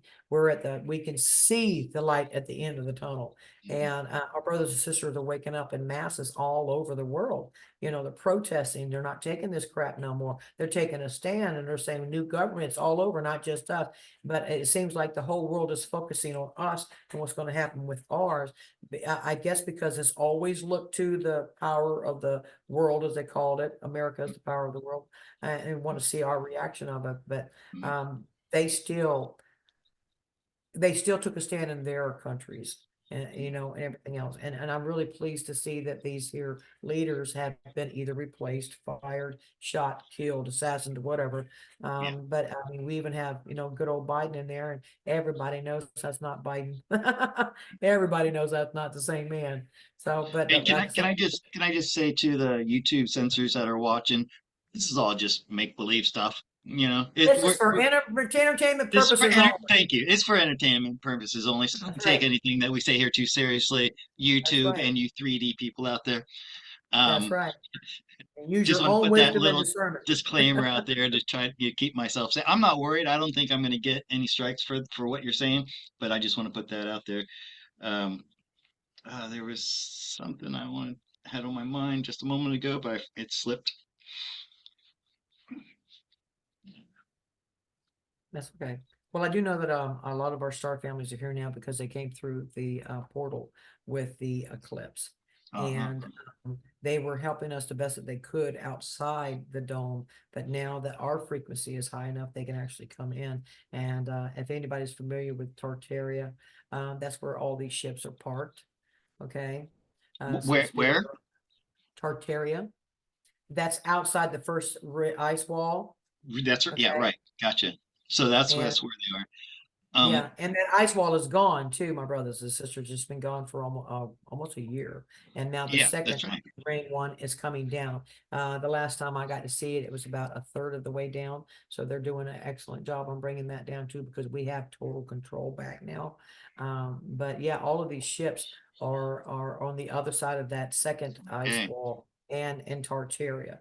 They're all prepping in masses, not just with the medbed facilities, but to Tartaria already has all this advanced technology. So they're just going to integrate it to us. It's not like these beings need to bring it into us. They already have it. They already use it, and they're going to bring it to us. But they're not going to bring it to us until it was like whenever I went to the island and was setting up my first medbed facility. In the Mm, medbed facility and in the restaurant was the only 2 designated places that they would put a replicator in. And so I asked them, I said, well, when is this going to become available for my brothers and sisters? And they said not until after 2030 because they need to trust the masses. mhm. Okay. And then I went about my business. Then I got back here and then I thought, wait a minute, what would it take for them to trust the masses to put that kind of technology on the field?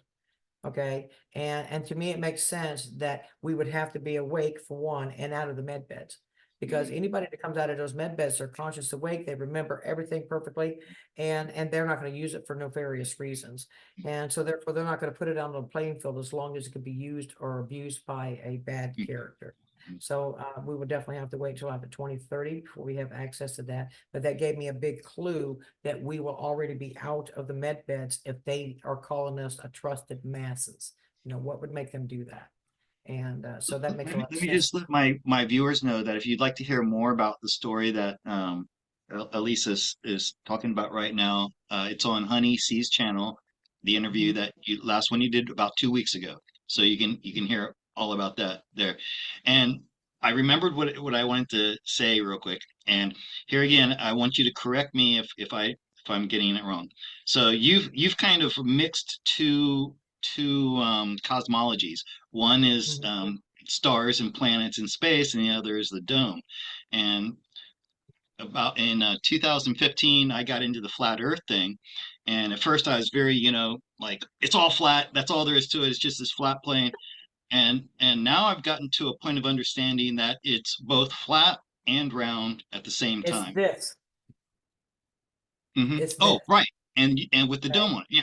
But the And Earth, she's 600,000 miles around. She's a super Earth, and there's all water in the center, and there's only land on the top and land on the bottom, and a few islands around the center of it. But we are right, inside that dome that right. sits like that, and that dome is 100,000 miles around, and we are hmm dead center of that. That they think they want you to believe this hmm whenever we're actually on right. something like this. Okay. And that's the And big and lie. Whenever I and, found that and out, I was heartbroken to a point that I cannot express.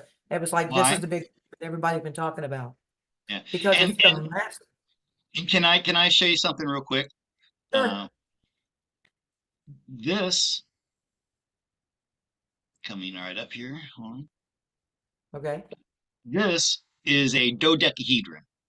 Yes, it is a dodecahedron. It's got 12 sides, and Mhm. that globe that you just held out. Um, I this is my intuition and my belief system.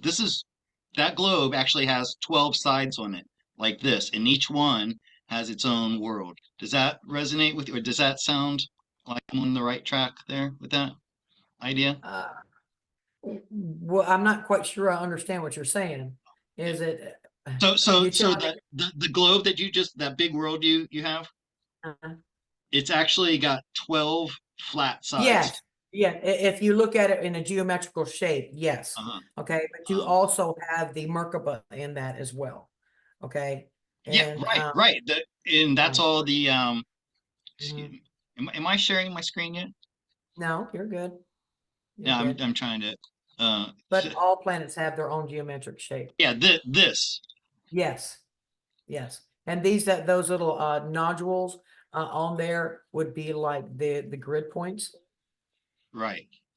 Yeah. And I can relate to that because whenever God called me to do these major downloads, there were 200 of us, me being the second 100. Um, uh, I was laying in bed one night and I heard this most soothing, calm voice, Alisa, get up.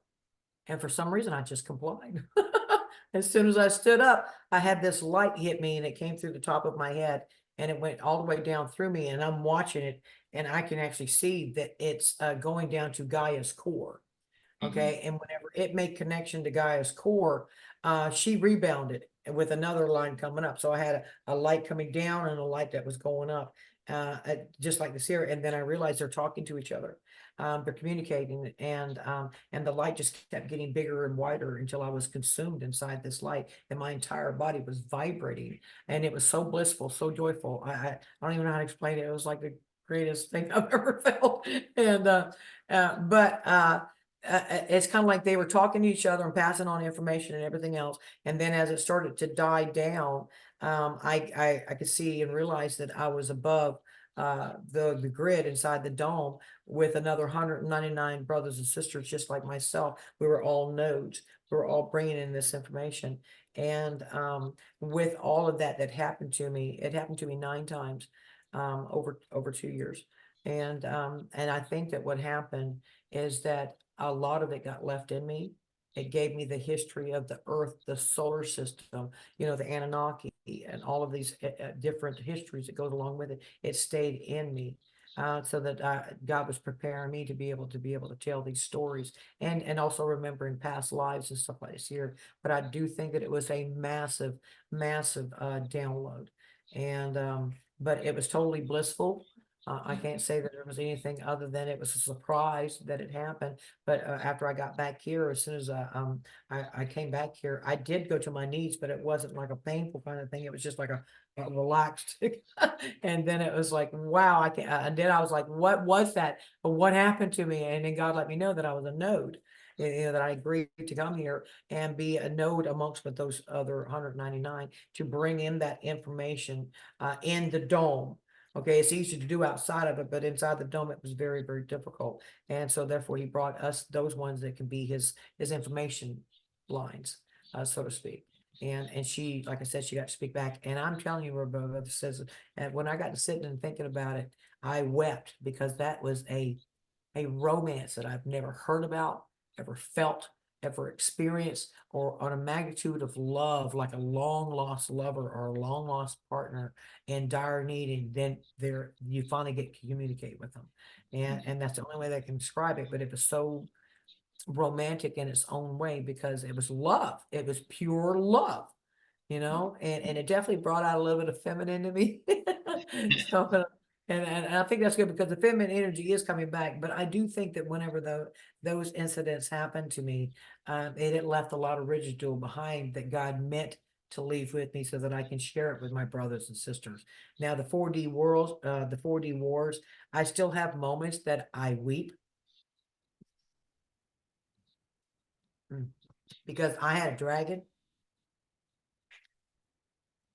See, I still feel it. I still feel it. Her name was Falal, and she was a beautiful white dragon. And unfortunately, she died. But they are not your pet. They are your friend. They are your companion. Okay, they're your partner. They're not a pet. And she actually picked me. She chose me. The way the dragon riders get chosen is you go to like this here a crevice place. It'd be like something like a crater, but it has the mountains or the things coming up on the sides. It's beautiful, and then you have to go on this cliff, and you stand there, and out of all the dragons that are flying around, one dragon will choose you. Okay. If you're meant to have a dragon, that's how it chooses you. You don't choose it. It chooses you. And then I got chosen by Falal whenever she was still a young pup, if you want to call her that. And that's how they do it. You do it when you're both young, you grow together, you do everything together. You are partners, and I was given a beautiful purple cloak. Everybody gets a cloak that's a dragon rider of some sort, and that is so that your dragon can see you on the ground. Okay, it's easier to spot you if you got a color on or something like this here. And mine was a purple cloak. And whenever all this war was going on and stuff, I'm doing my part with my dragon and so forth. But I had gotten boots on the ground. I got down onto the ground because I was attempting to go and help a group of people that were being taken and put into these carts. And unfortunately, I got captured. I got captured, but they tore my robe off of me and threw me into back of one of these here old, I would say like a knight's kind of cart going towards this here Right. black castle area. And um, and I happened to see Falal flying in the air, and I used to have a whistle, and I whistled just as loud as I could, and she actually heard me, and she kind of swooped me down, and she picked me up with her feet, the cart and all, picked me up, Mhm. and she started flying, and then one of these giants hit her with those two boulders that had a chain in between it, and whenever it wrapped around her, she crashed into the mountain side, and she dropped me. And I didn't know that she had died at that time, but whenever I hit the ground, the whole thing shattered, and I was wounded. But everything inside of me was like, just get up and get to the woods, run, run, so they don't grab me again. And I can remember getting into the woods, and next thing you know, I could hear like a waterfall, and then that was it. I was out, and next thing I know, I'm waking up in a woodsman home. It's a beautiful cabin-looking thing that was built out of the cave of a mountain. He built out of it. Beautiful. And I woke up, and the first thing I was saying was for law. And then he told me, he said, just rest and relax. I'll take you to her later. And I must have passed out because all I can remember. But then whenever I came back to, I told him I wanted to get to my dragon. And he said he would take me to my dragon. And his name was Krogan. And he took me to my dragon, and that's whenever I found out she was dead. And the way that dragons represent their dead, out of respect and stuff like this here, they will petrify it into the spot that it's at. Okay. And that's why you have some that are on mountains or on grounds, as you can see. But they usually, if it's close to their realm, they'll take it there. But if it's in a far distance or whatever, they respect it because that's a spot that it happened on. And therefore, the mother white dragon actually came and petrified her into the mountain. So it's kind of like that. Have you heard of the YouTube channel called Mud Fossils? Yes, I have. Yeah, I have. Yeah, so I have to say, it takes me a while sometimes to open my mind to accept these outrageous things. When the flat Earth helped me to do that, once I realized that, I opened I'm open to any possibility. Okay. Right. 10 years ago, I couldn't have had this conversation with you because I just wasn't quite ready. But yeah, so he talks about the Atlas Mountains in North Africa was a dragon. And Right. and he goes through and gives a very good detailed description of it. And so now when you mentioned the dragon that was the size of New York, that's about how, well, I don't know how big You, actually this well, I one. mean, if you think about it like this here, a 600,000 mile Earth, you can put large things like that on it. Right. Okay. So Right. we just happen to have a little piece of it, but this right here is what has helped bring some flat earthers and round earthers together because they're both correct. They have Right. compelling cases, and they may, and like I said, they can convince you of what they are saying because they do have some pretty good facts about it. But Right. if you, Yeah. it's another way they divided us. The That's flat right. earth. That's And if right. you can bring those concepts together, you have the answer, which is what I just showed you. That is the truth. And that's and that's the reason why it's called the big lie. Okay. The ultimate big lie that we're going to find out is that we've been in a little cage on a giant earth, but that is how I have friends that are flat earthers and friends that are round earthers, and quite a few of them has come over and said, "Oh my God, that makes sense." I'm like, talk to each other, guys. Right. The flat earth, talk to Yeah. each other. Whenever you can bring this concept together, you get this. Yeah. You get that. So Yeah. and it makes sense too. When I first found out about flat Earth, and I spent hours and hours because I was unemployed at the time and I had just become single. I just had my girlfriend left, so I had a lot of time on my hands. And yeah, I was very one-dimensional thinking. And then 5 years later, you've got these flat earthers. For one thing, you have flat earthers arguing with each other about the details of the flat Earth. Then you have the round earthers and the flat earthers debating. And and so then it dawned on me, yeah, flat Earth is a psyop, but it's not because the Earth is not flat or round. Right. It's they did it to divide us and to get us fighting with each Right. other. So I started this channel to be a flat Earth, actually as a flat Earth activism. I was going out doing interviews with people on the street and Right. stuff like that. And of course, it wasn't going anywhere. But nowadays, I will not put the two against each other. I will never debate with somebody about the earth is flat, the earth is round. I won't fall Right. into that Right. dialectic. Well, you And can understand it because the dome is 100,000 miles around. It right. can be perceived as flat, and it can Yeah, also be right. perceived as having Right. a roundness to it. So, I but also I have think there's conversations, yeah. I also think there's a more of another element to it. And I'm going to go back to Tolkien's universe. Uh, the original creation of the Earth that was called Arda. The first one that only had like spiritual beings like angels and elves and things like that. The original one was flat, and then there were all these wars and things going on, and men were trying to invade where the elves and the angels lived. So God, Iluvatar, um, created another Earth that was round. So you had two worlds at the same time. You had a flat world and a round world, and they both exist at the same time. And this is what quantum physics is. That when a particle can be in two states at the same time, we call that a quantum. Uh, and Entanglement. there's a word for it. Yeah, um, superposition. It's called superposition. Superposition. Yes, Okay. superposition. So this means that something can be in two states at the same time.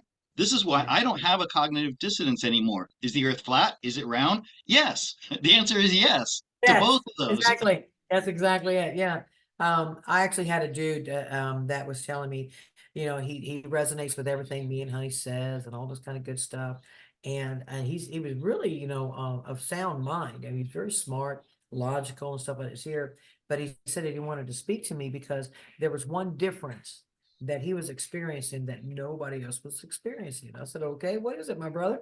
And he says, well, you won't think I'm crazy? I said, no, I promise I won't. And he says, well, my earth is square. Hmm. And I said, you know what, my brother?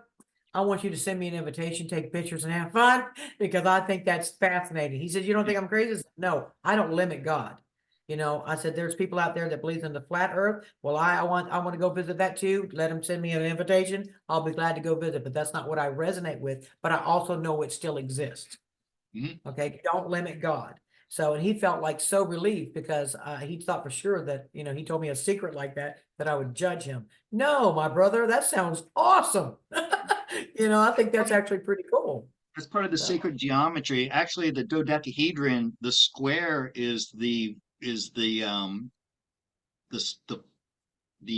shape that gives birth to the dodecahedron. And you know who knew this? The ancient Greeks. Uh, mhm, they had the Platonic solids, and in their right, philosophy, everything was created from these solids. There was the shape that's a force-sided shape. It's like a triangle on each side. mhm, But the Earth, to them, the Earth was the square. right. That's because it's a square with a circle in it. That's right. That's it. Okay. That's right. And as you mentioned before, the Merkaba. The Merkaba, yes. It's all So it, it's just fascinating it's stuff. kind of like the housing of the galaxy, and it does the same thing with a star, the same thing with a planet. Right. It's like the planet's the housing of it, and it takes those two to come together to create it. So, and that And being the positive and the negative, the square and the circle. So, and this goes infinitely inward and infinitely outward, yes, and that's the it never ends. It loops back into itself yeah, always, always. I'm forgetting the word for and that's the fractal nature Fractal. of Yes, our fractal. Yes, yeah. um now Alisa, I would like to open up the chat to take some questions from the audience if we have any. Sure. Sure. And If you give me a minute and let me go potty, please. yeah, I yep, need to go to the sure. bathroom first. I need to make an announcement anyway. So yeah, you take a short break, and when you come back, we'll take questions from the audience. Um, and in the meantime, I want to let people know that I'm a tarot card reader. If you don't know that already about me, and my usual fee for an hour and a half reading is $75, which is actually a really good rate if you look around. But I'm given a special rate in May. I started it for Mother's Day. I decided to continue it all the way through May. Uh, a special rate of $55 for a reading with me. So if you would like to have a tarot card reading with me, please go to my website below. You'll see in the description. And then the other thing I'd like to mention is I earn a little bit of money through my YouTube channel. It's not a lot, but it pays my rent usually. It's usually enough to pay my rent, which is like $150 here in Thailand. But I have to reach a threshold of $100. Right now, I'm a little over $50 on my YouTube revenue for this month. So if you can if you can afford $5 or $10 in the form of a super chat uh, in the chat for in your questions for Elisa, or if you have a question for me, I can do cards on. I can do that as well. So I'd really appreciate any help that I can get so that I could get paid from YouTube this week. Okay, and anything else I wanted to add here? That's about it. All right. And she's back. All right. Yes. Thank you very much. My eyes were floating. Okay. And Elisa, if someone wants to get a reading for you, how would they do that? I put your email in the description. That's how they would have to Okay. contact me by email, and then if they are interested, then I'll let them know what I have available. So yes, you can do that. And And go ahead. what is your method, your process? Like Honey is able to access the Akash and her higher self. I use tarot cards. Can you Um, tell me a little bit? yeah, I'm a what do you call it? An audio clairvoyant. Uh-huh. Audio, audio clear. I can hear my higher self. I can hear your higher self. I can hear the benevolent beings that are around us. If they want to give a message, I could definitely hear the star families. But I also have access to like Earth's history. Not particularly to that one person, but I can also see people with their other lives that they lived or where they came from. I have been experiencing that a lot lately. All these different beings that come from these different worlds. And right now, there's quite a few of them that comes from the constellation Lyra.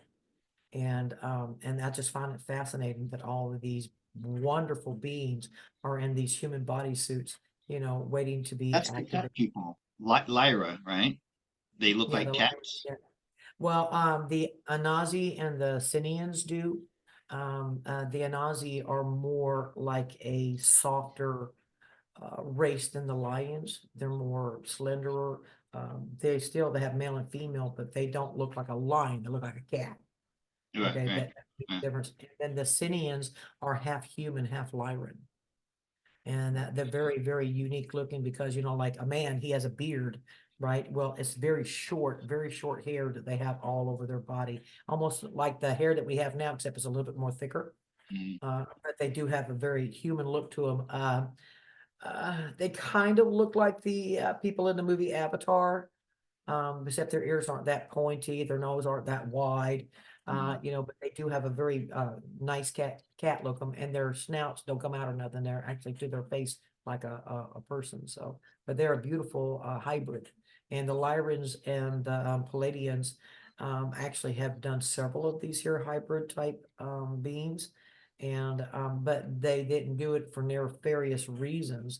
They were just planting their seed on another planet, so to speak. So just like this seed was planted here. So yeah. So, could I ask you if you could get anything on me? Like, I'm pretty confident. I've been told, and it resonates with me that I was a Knights Templar. I was actually a tarot reader in the Mhm, Knights Templar in the 11th or 12th century. mhm, I always had a fascination for swords and knights in shining armor and mhm, Lord of the Rings. I was pretty much illiterate when I was 11 years old because of learning disabilities that I have, and I'm very proud of. By the way, it's not a, when people they say, "Oh, poor thing." No, I'm glad I'm dyslexic because I see the world in a totally different way. I always have. Um, but Lord of the Rings, right? So uh, now I'm learning from you that the Lord of the Rings was like a memory or knowledge from the 4D wars. Was I in that? And can you see any kind of role? Tell me a little bit about the role that I had there. yeah, I can actually tell that you were one of the woodsmen. You were a master at working wood. Anything that had to do with iron or wood or anything like this here, you were like a blacksmith. Okay. Except it's like your abilities would be what they consider to be a blacksmith to the gods. You did weapons. You were a master at creating large to small types of weapons, because we did have a wartime. So that kind of trait stayed with that to make these things ourselves and so forth. And it took a lot of pride in it. They're showing me that you actually made a sword out of the metal that the Elven King brought to you, that you were somebody that was coveted and talked about in your blacksmithing. And so he had a sword that was kilned by you out of the metal that he had. And as far as I know, that sword still exists, but it was like it's something that you did differently, that the way it's like they're telling me, my higher self is telling me it's like the way that the Japanese folded the metal. Hmm. And they kept folding it and folding it until it was so refined. Well, that was something that was a specialty of yours, and you were revered by those around you because you were that good at it. Okay. That sounds like a dwarf. Could I have been a Uh, dwarf? A, no, I'm not seeing you as a dwarf. I mean, it's not that you haven't been, it's just that's not what my higher okay. self is showing me. And also showing me that you were a tarot reader for King Solomon, and Oh, that you were in the Knights Templar Wars, because even that the people don't realize that the reptilians were under the tunnels and on the ground at that time too. So that's who you were fighting. Okay. And they did still have a few dragons that were in use at that time. But yeah, you were part of that fight. What that's called the crusade. This is yeah. what you were a part of, but the crusade Mhm. is not being told to us the truth of it. Okay. Right. Mhm. But you were witnessing, they're telling me that you watched and witnessed kind of like the poisoning of King Solomon. And I'm being shown that King Solomon came across a cave whenever he was probably about 20 years old, and he found this beautiful, like a blue diamond that he found inside this here cave, and there was nothing else like it around it. Okay, but he still thought it was really beautiful, and he kept it with him. And then whenever he became king, um, he had a ring made out of it, and he had an insignia etched into it, and that was his downfall, was when he had that insignia etched into it. Why? um because the diamond was made, it is a blue diamond, but it's just like the Hope diamond. It's made out of boron. It's got boron in it, which is very poisonous, and if it seeps into your system, it can make you sick and die, hallucinations, paranoia, and stuff like this here. And because he wore it on his ring on this, it got into his system, and it started making him crazy. And then people thought that King Solomon was losing his mind. Yeah. Slow down, please. Hold on, I'm just telling them to slow down. um And before and during this, you were a card reader for him. You would read the rocks, you would read the bones, you would read the Hmm. cards, the Hmm. symbols that he asked you to read.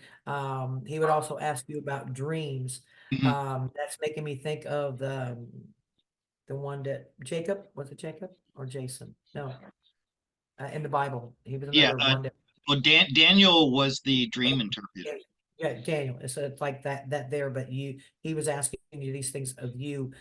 You were one of a group of guys that he had like this here, but Hmm. you were around the longest, so he trusted what you had to say. Um, you would tell him, like, if an eclipse, you would let him know that if it was a bad sign or a good sign and stuff like this here. And he would seek counsel with you and these other four gentlemen, especially whenever he started thinking that his enemies were getting closer. What are they going to do? They're trying to take me down. It's a coup, and that's really what was happening. They seen that he was getting sick, and nobody can explain why he was getting sick, but then they started using it against him. Okay, and then it got overpowering, and then Solomon was, taken over. But yes, they're definitely showing me that you were part of that, and that there was even dragons in the air at that time, and that you wasn't just a card reader, you were also an alchemist. They're Hmm. showing me that you're an alchemist with potions. You can make not gunpowder, but you can make substances that explode. Okay, you can make things that blow up, Well, and that you're pretty good at that. That you that had explains some. my childhood. I used to play with all kinds of anything that would burn or blow up. I played with it. Well, there you go. Mhm. But yes, that's what my higher self is telling me. So, Well, um, that's fantastic. Thanks. And yeah, so there you go, people. If you would like to hear more about yourself, and I'm so glad I'm recording this. I am recording it, right? yes. Yeah, You- because I'm gonna be putting it up on my channel too, so everybody can check you out, because I would definitely like the people who come in and watch me and so forth. I would love for them to, get to know you as well, because I do think that you have some really good knowledge, Scott, that the public would really like to hear, and you have it with such a sincerity from your heart.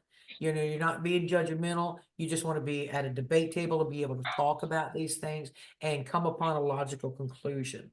That's right. Okay, this is coming back to me again with Solomon. He really liked that about you. Okay, he really admired that about you. So that's why it's something that you have now. Your cards, I am being told that you are going to get a catapult jump in that, and to not just trust yourself, know that those cards are you. They are your higher self is giving you the answer, but if you're talking to somebody, that higher self is helping you, and to That's trust the way your I see gut. So, and um, it's showing me that you already can like if I hold this up and I say, "What is this?" and you'll tell me it's a star. You know, and I'll turn it around to be a star. You have that ability to do that. it. Okay. So that's something that you should practice on. Okay. Mhm. This could come very handy in the future, because you are a what they call a soothsayer, a seer. Okay. And you do it with your cards and your charms, your dice or rocks or whatever is available. Okay. But you do have the ability, because you use an object to focus on to Mhm. give you that insight. It That's gives right. it more power. It gives it more That's power. right. So Yeah. that, yes, you have that ability, my brother. I think that's pretty cool. So now you got to pull a Mm. card for me. Yeah, You- I, I can do that. You're gonna have to pull a card for me. So, And, my dog is barking like crazy outside, but I don't think you can hear it because I have my audio filter on it, right? no, You're I not, don't you're hear not, it. No, I'll just ignore it. Sometimes she'll just start barking at something and I go out see what it is, and it's just like a shirt that was hung up on the fence or something. So, all right, Oh, yeah. just stop for a second. Wait a second. I'm being told that you're gonna help tell people what their missions are too, that you can do that through your cards. Oh yeah.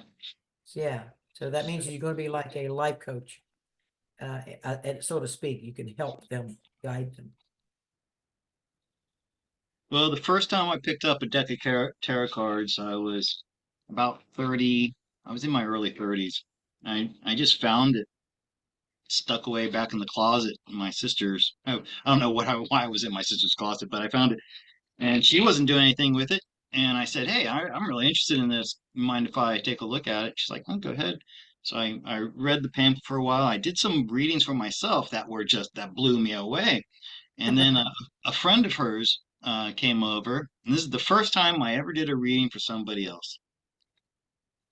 And I put the cards down. I used the old Celtic cross layout, but I ended up telling her that she had a problem with someone at work who was causing her trouble and harassing her and all this stuff. And she kind of stops. She goes, "Hey, how do you know all this?" And I'm like, I don't know. I'm just looking at the cards." She goes, "Are you following me? Are you stalking me?" And she got freaked out and she kind of walked away and she didn't want to hear anymore. And I went, "Oh, this is real. There's real power in these." And Yes. I wanted to make it my career when I was in my early 30s, but I just wouldn't I didn't believe in myself and I didn't think anybody would believe in me.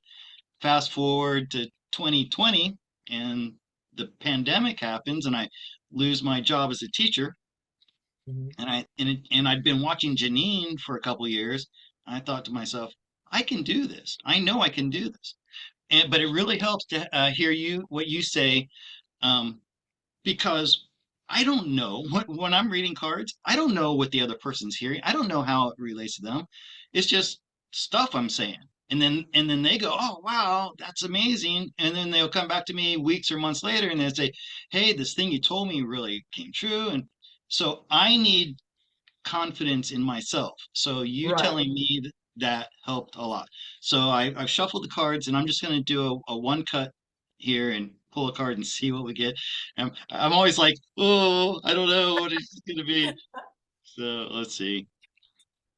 And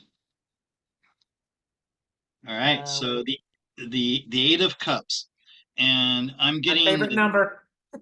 oh, okay, well, eight is also the number of strength and and the endless loop of going and coming, and Mhm. this was I'm getting this was depicting your entry into this 3D world to help with the war. So we're getting all of our troops set up, right? And there was something missing, and you were that one that came in and like a missing link, so to speak. That you were absolutely necessary that you were here to make it work. And I think that goes for all of us, you know? Right. Yes.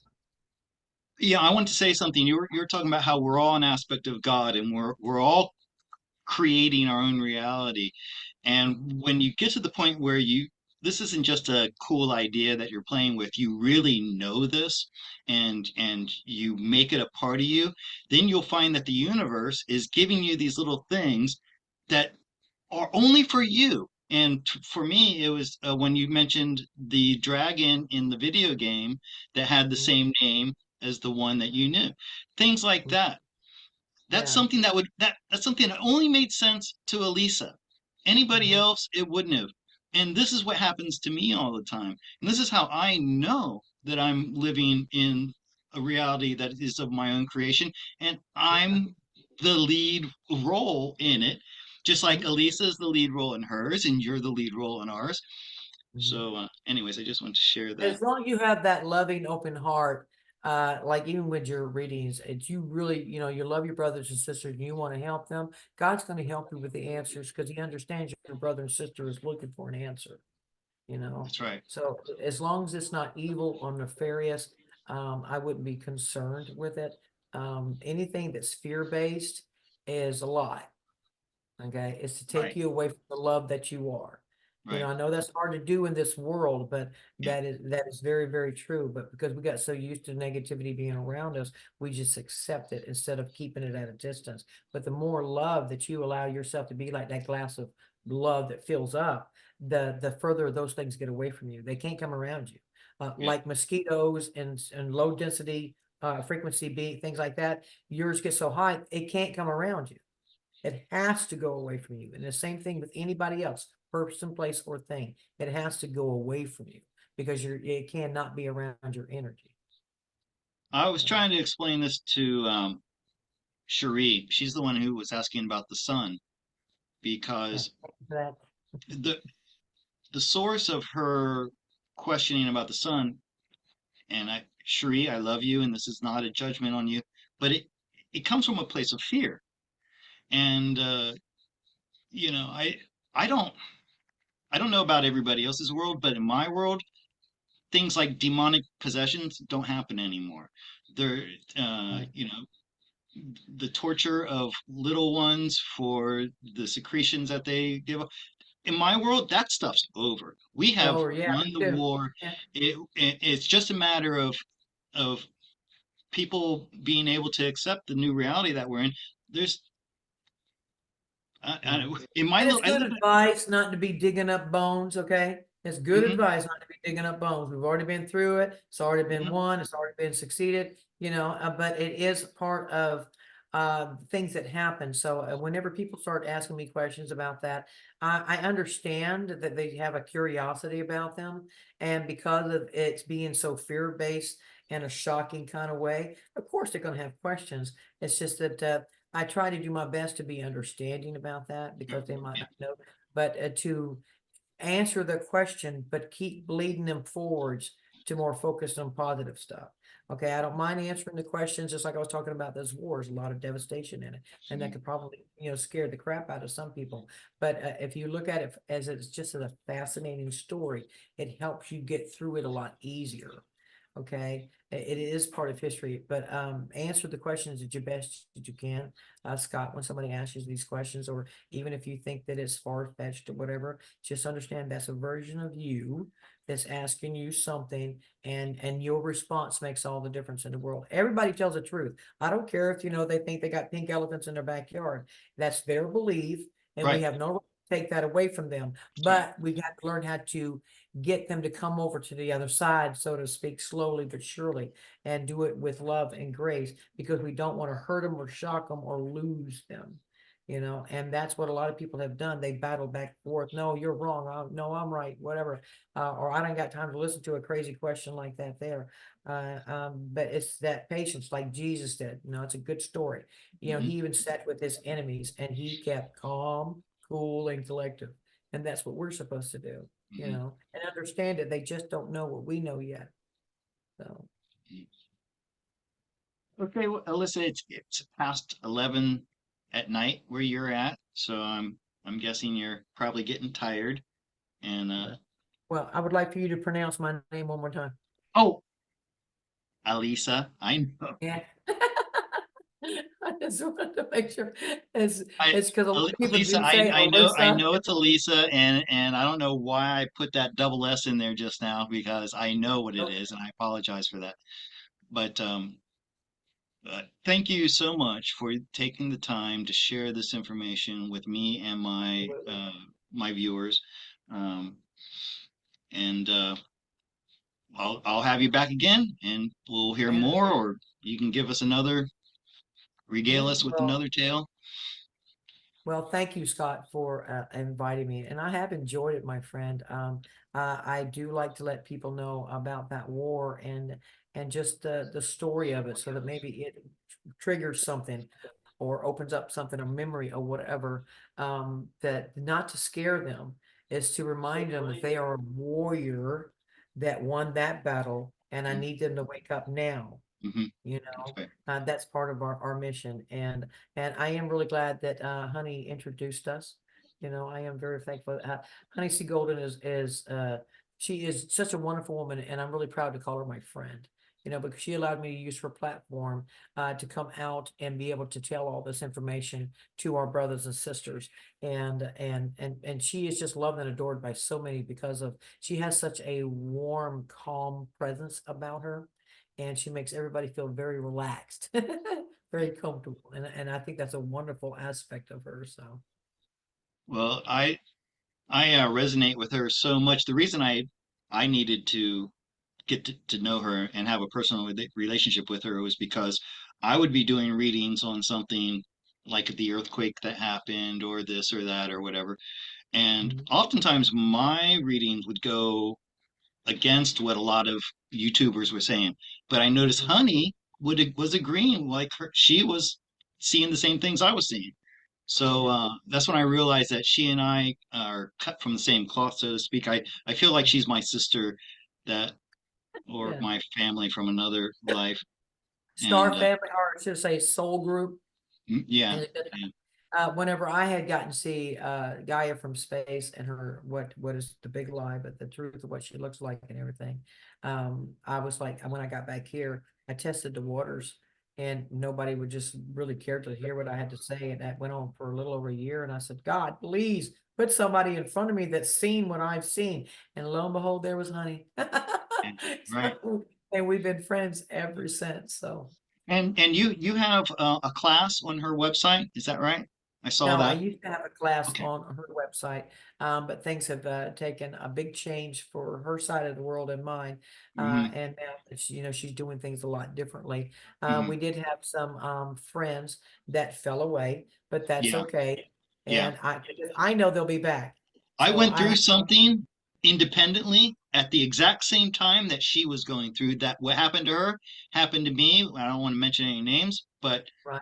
it was, and there seemed to be the sympathetic vibration that was going on between Honey and I. Another reason why, and a lot of people tried to break Honey and I up.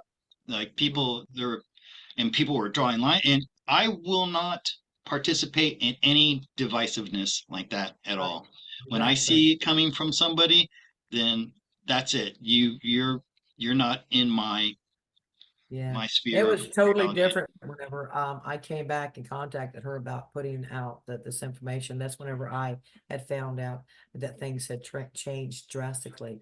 Hmm. But I know that it's okay, and I love all of those individuals very much from the depths of my heart. And I know that that I will see them again, and they will come back. I do sometimes think, maybe I should have been there when all of that was happening, but God told me to get out prior to. I didn't know Right, that was going to happen. He just wanted to get right. out to go to humanitarian project. But everybody seems to have bounced back well, Hmm. and has recovered from that. And I am really, really Yeah. glad. And I have told Honey on several occasions since I've met her that every now and then the boat gets rocked, fleas fall off, and then they'll jump on another boat, Hmm. Hmm. and they've got new ones coming on. And this happens with everybody. It's like, Right, a certain truther, I don't resonate with that truther no more. That's because you right, got the information you needed. Now move on, you right. know, and but don't look at it as an people are falling away for the wrong reasons. It's all about that resonancy. You're looking for answers, and you're going to find different people and individuals that's going to resonate with you to give you the answers that you need. Now, the only one that I guess I shouldn't do this, but I can't help myself. The only one that I would be a little cautious of would be Ishmael Perez. And I can't deal with them man boobs. I don't know what the fuck. I can't deal with that. I mean, he is definitely to me, he is a psyop. But I'm not saying he's bad. I'm just saying I don't resonate with him because he told a lot of truths in the beginning to lure you in. And then once he got you there, he started giving you a lot of misinformation. Okay, but I understand he's playing his role to help, cause people to jump on or jump off, and it serves its purpose. Okay, because if you choose to believe that, then that's okay. Go that way, have fun, take pictures. But and Hmm. also it's to help people to wake up and realize the different things that they resonate with. And sometimes we follow blindly because we want to believe so wholeheartedly. But whenever they start telling you misinformation, you feel that. Hmm. Yeah, An yeah. average person can feel that something's not right. And that's whenever you should realize to just start backing off. But don't dislike this gentleman. Right. Okay. It's just that he's playing a role that serves a purpose to help us weed out all the others. That's Okay. right.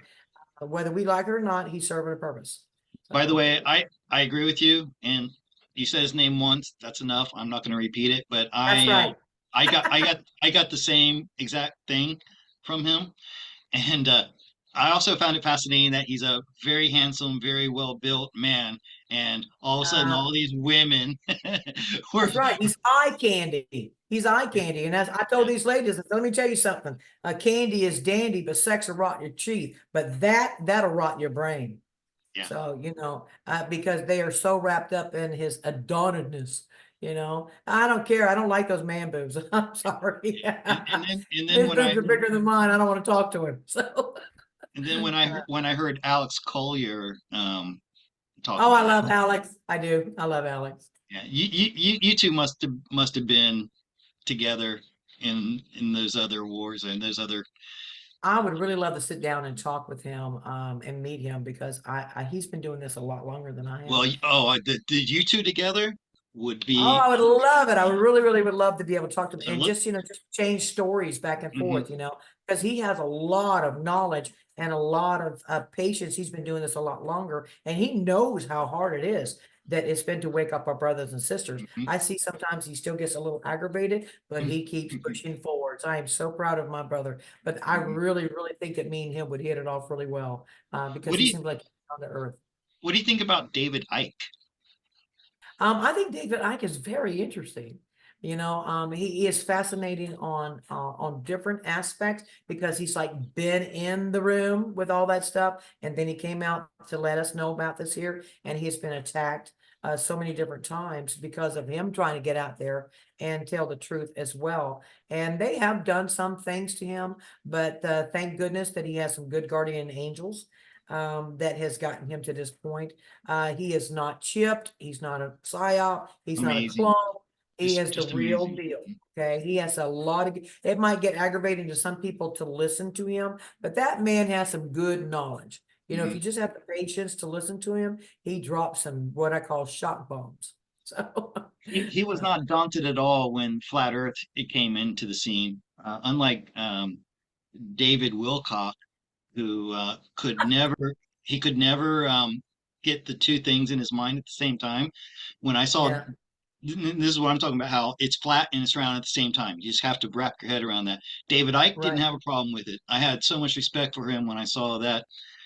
And real quick about David Icke, I remember this. I was maybe 12 or 13 years old, and I was watching either That's Incredible or another one of those TV programs like that at the time. And they had David Icke on. He was wearing that tracksuit and he was talking about reptilians and aliens, and all of us in the family are pointing and laughing. This guy's crazy.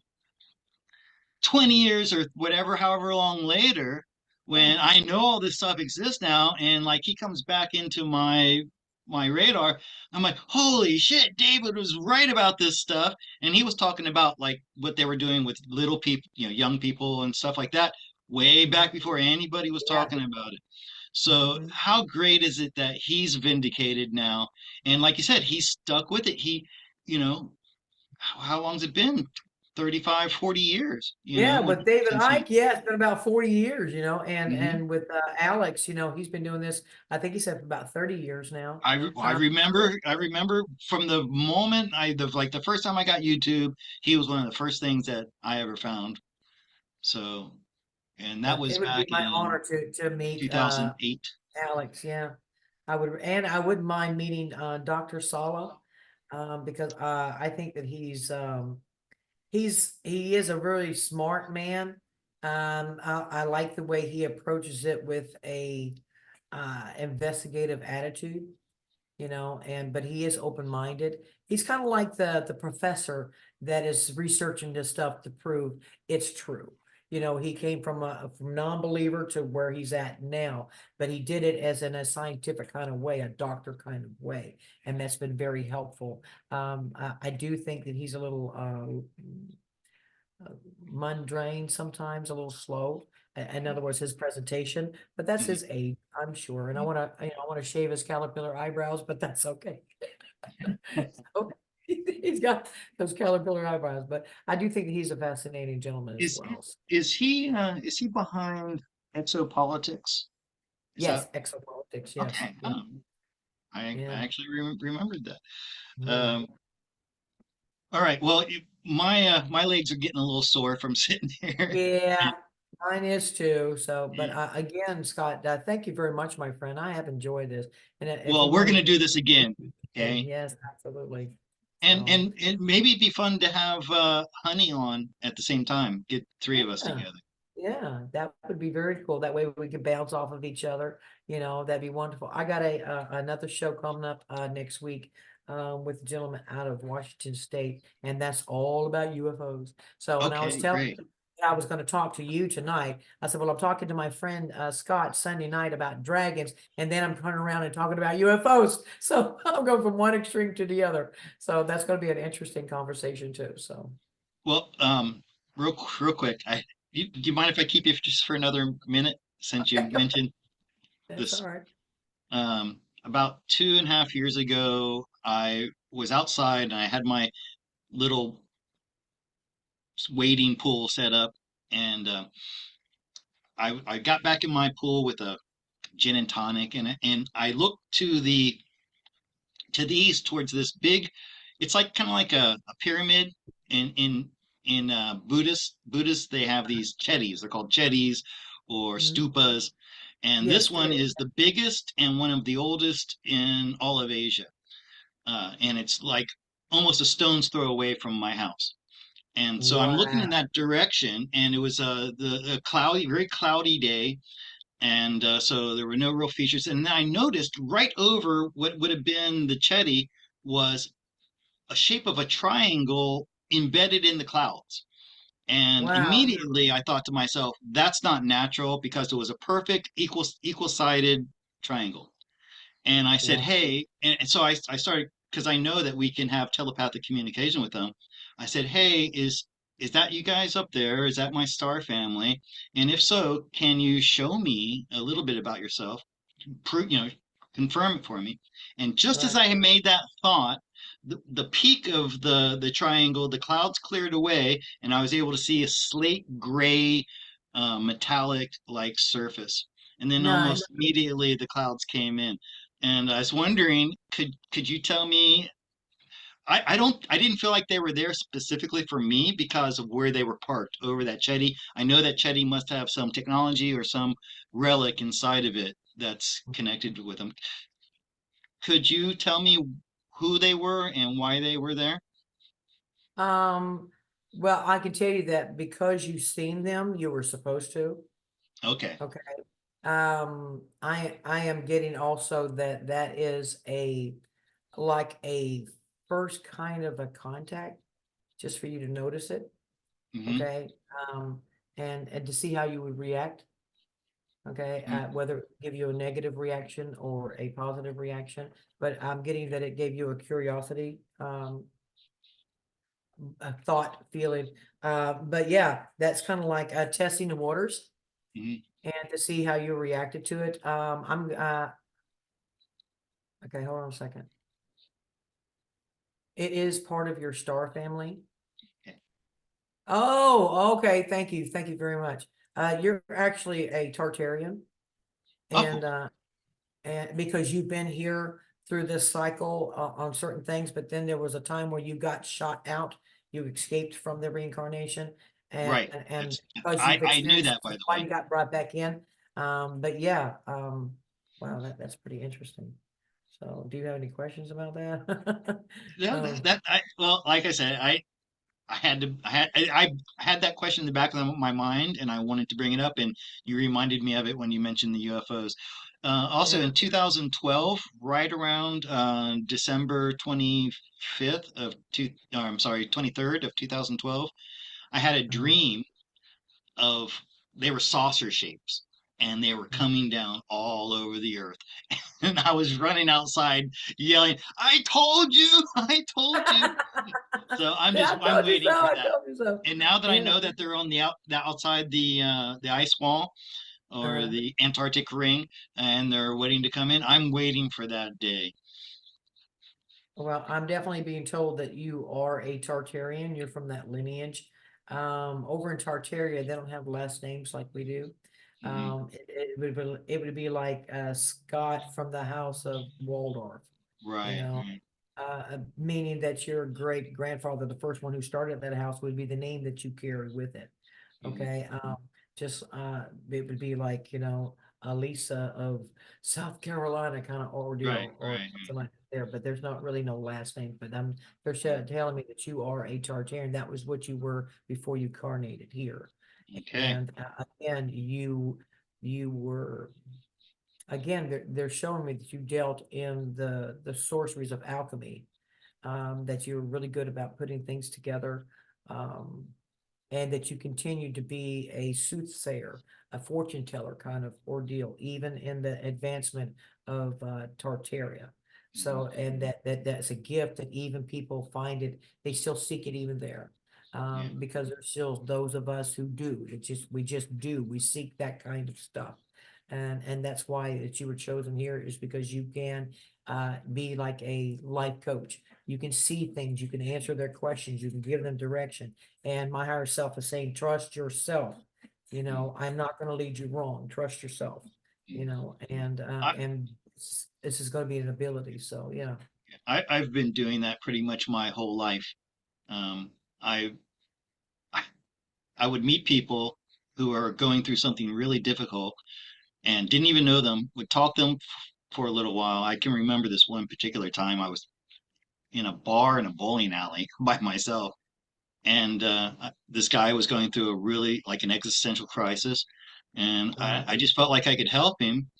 And we talked for a little bit, and then we exchanged numbers, and he told me later on, yeah, that whatever I'd told him at that time got him out of that and like changed his life. And I'm giving you that's one example. I've had this happen to me several times. before I ever, uh, you know, became a tarot card reader. And that's what I do with my tarot cards a lot of the times. Mhm.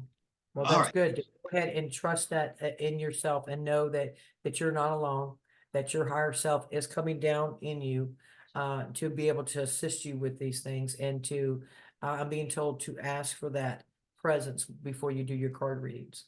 Yep. Okay. I do that exactly that. I make a contact with my higher self. I try to open a line of communication there. And my last reading I just did was so intense because the querent was also like on that zone, and I was going through her questions so fast and getting these very specific, amazing answers.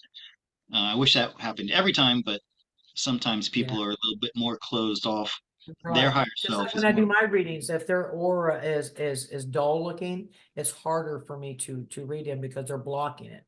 So I have Oh, to get and them. never try to do a reading for somebody who's not a believer because it's just gonna Well, if not work. they're contacting me, they're some kind of a believer. It's just Well, the I made fact. the mistake when I wanted to become a when I wanted to get paid for tarot card reading. I thought, okay, I'm going to do free readings first, and I'll just open it up to anybody. And that was a mistake. Number one, there's an energy exchange that needs to take place, whether Mhm. it's money or something else. Right, Um, and and the other thing, if that person is closed off, if they're just doing it for entertainment or right. because they Yeah. want to prove that you aren't what you are, it doesn't work and it's a disaster. Okay, so I'm really going to say goodbye this time. Thank you so much. It's such an honor to have you here, and we're going to do this again. We'll set it up. I don't know when, but soon. Thank you, Okay. my friend. And I have enjoyed it, and I hope you enjoy the rest of your evening. And my brothers and sisters, I just want to let you know and remind you, you are everything that you see, no exception. So be kind to it. I love that. Such a great message. So true. All right. Well, good night, everybody. I need to. It always takes me a minute to find the uh, That's okay. the exit ramp No here. worries. No worries, my friend. Enjoy your evening, Scott, and thank you, my brother. All right, and blessings to you, and I'll see you next time. Good night, everybody. Goodbye. Thank Bye, you for everybody. being here. Right, bye. Oh, takes me a minute to get there, and we're out right now.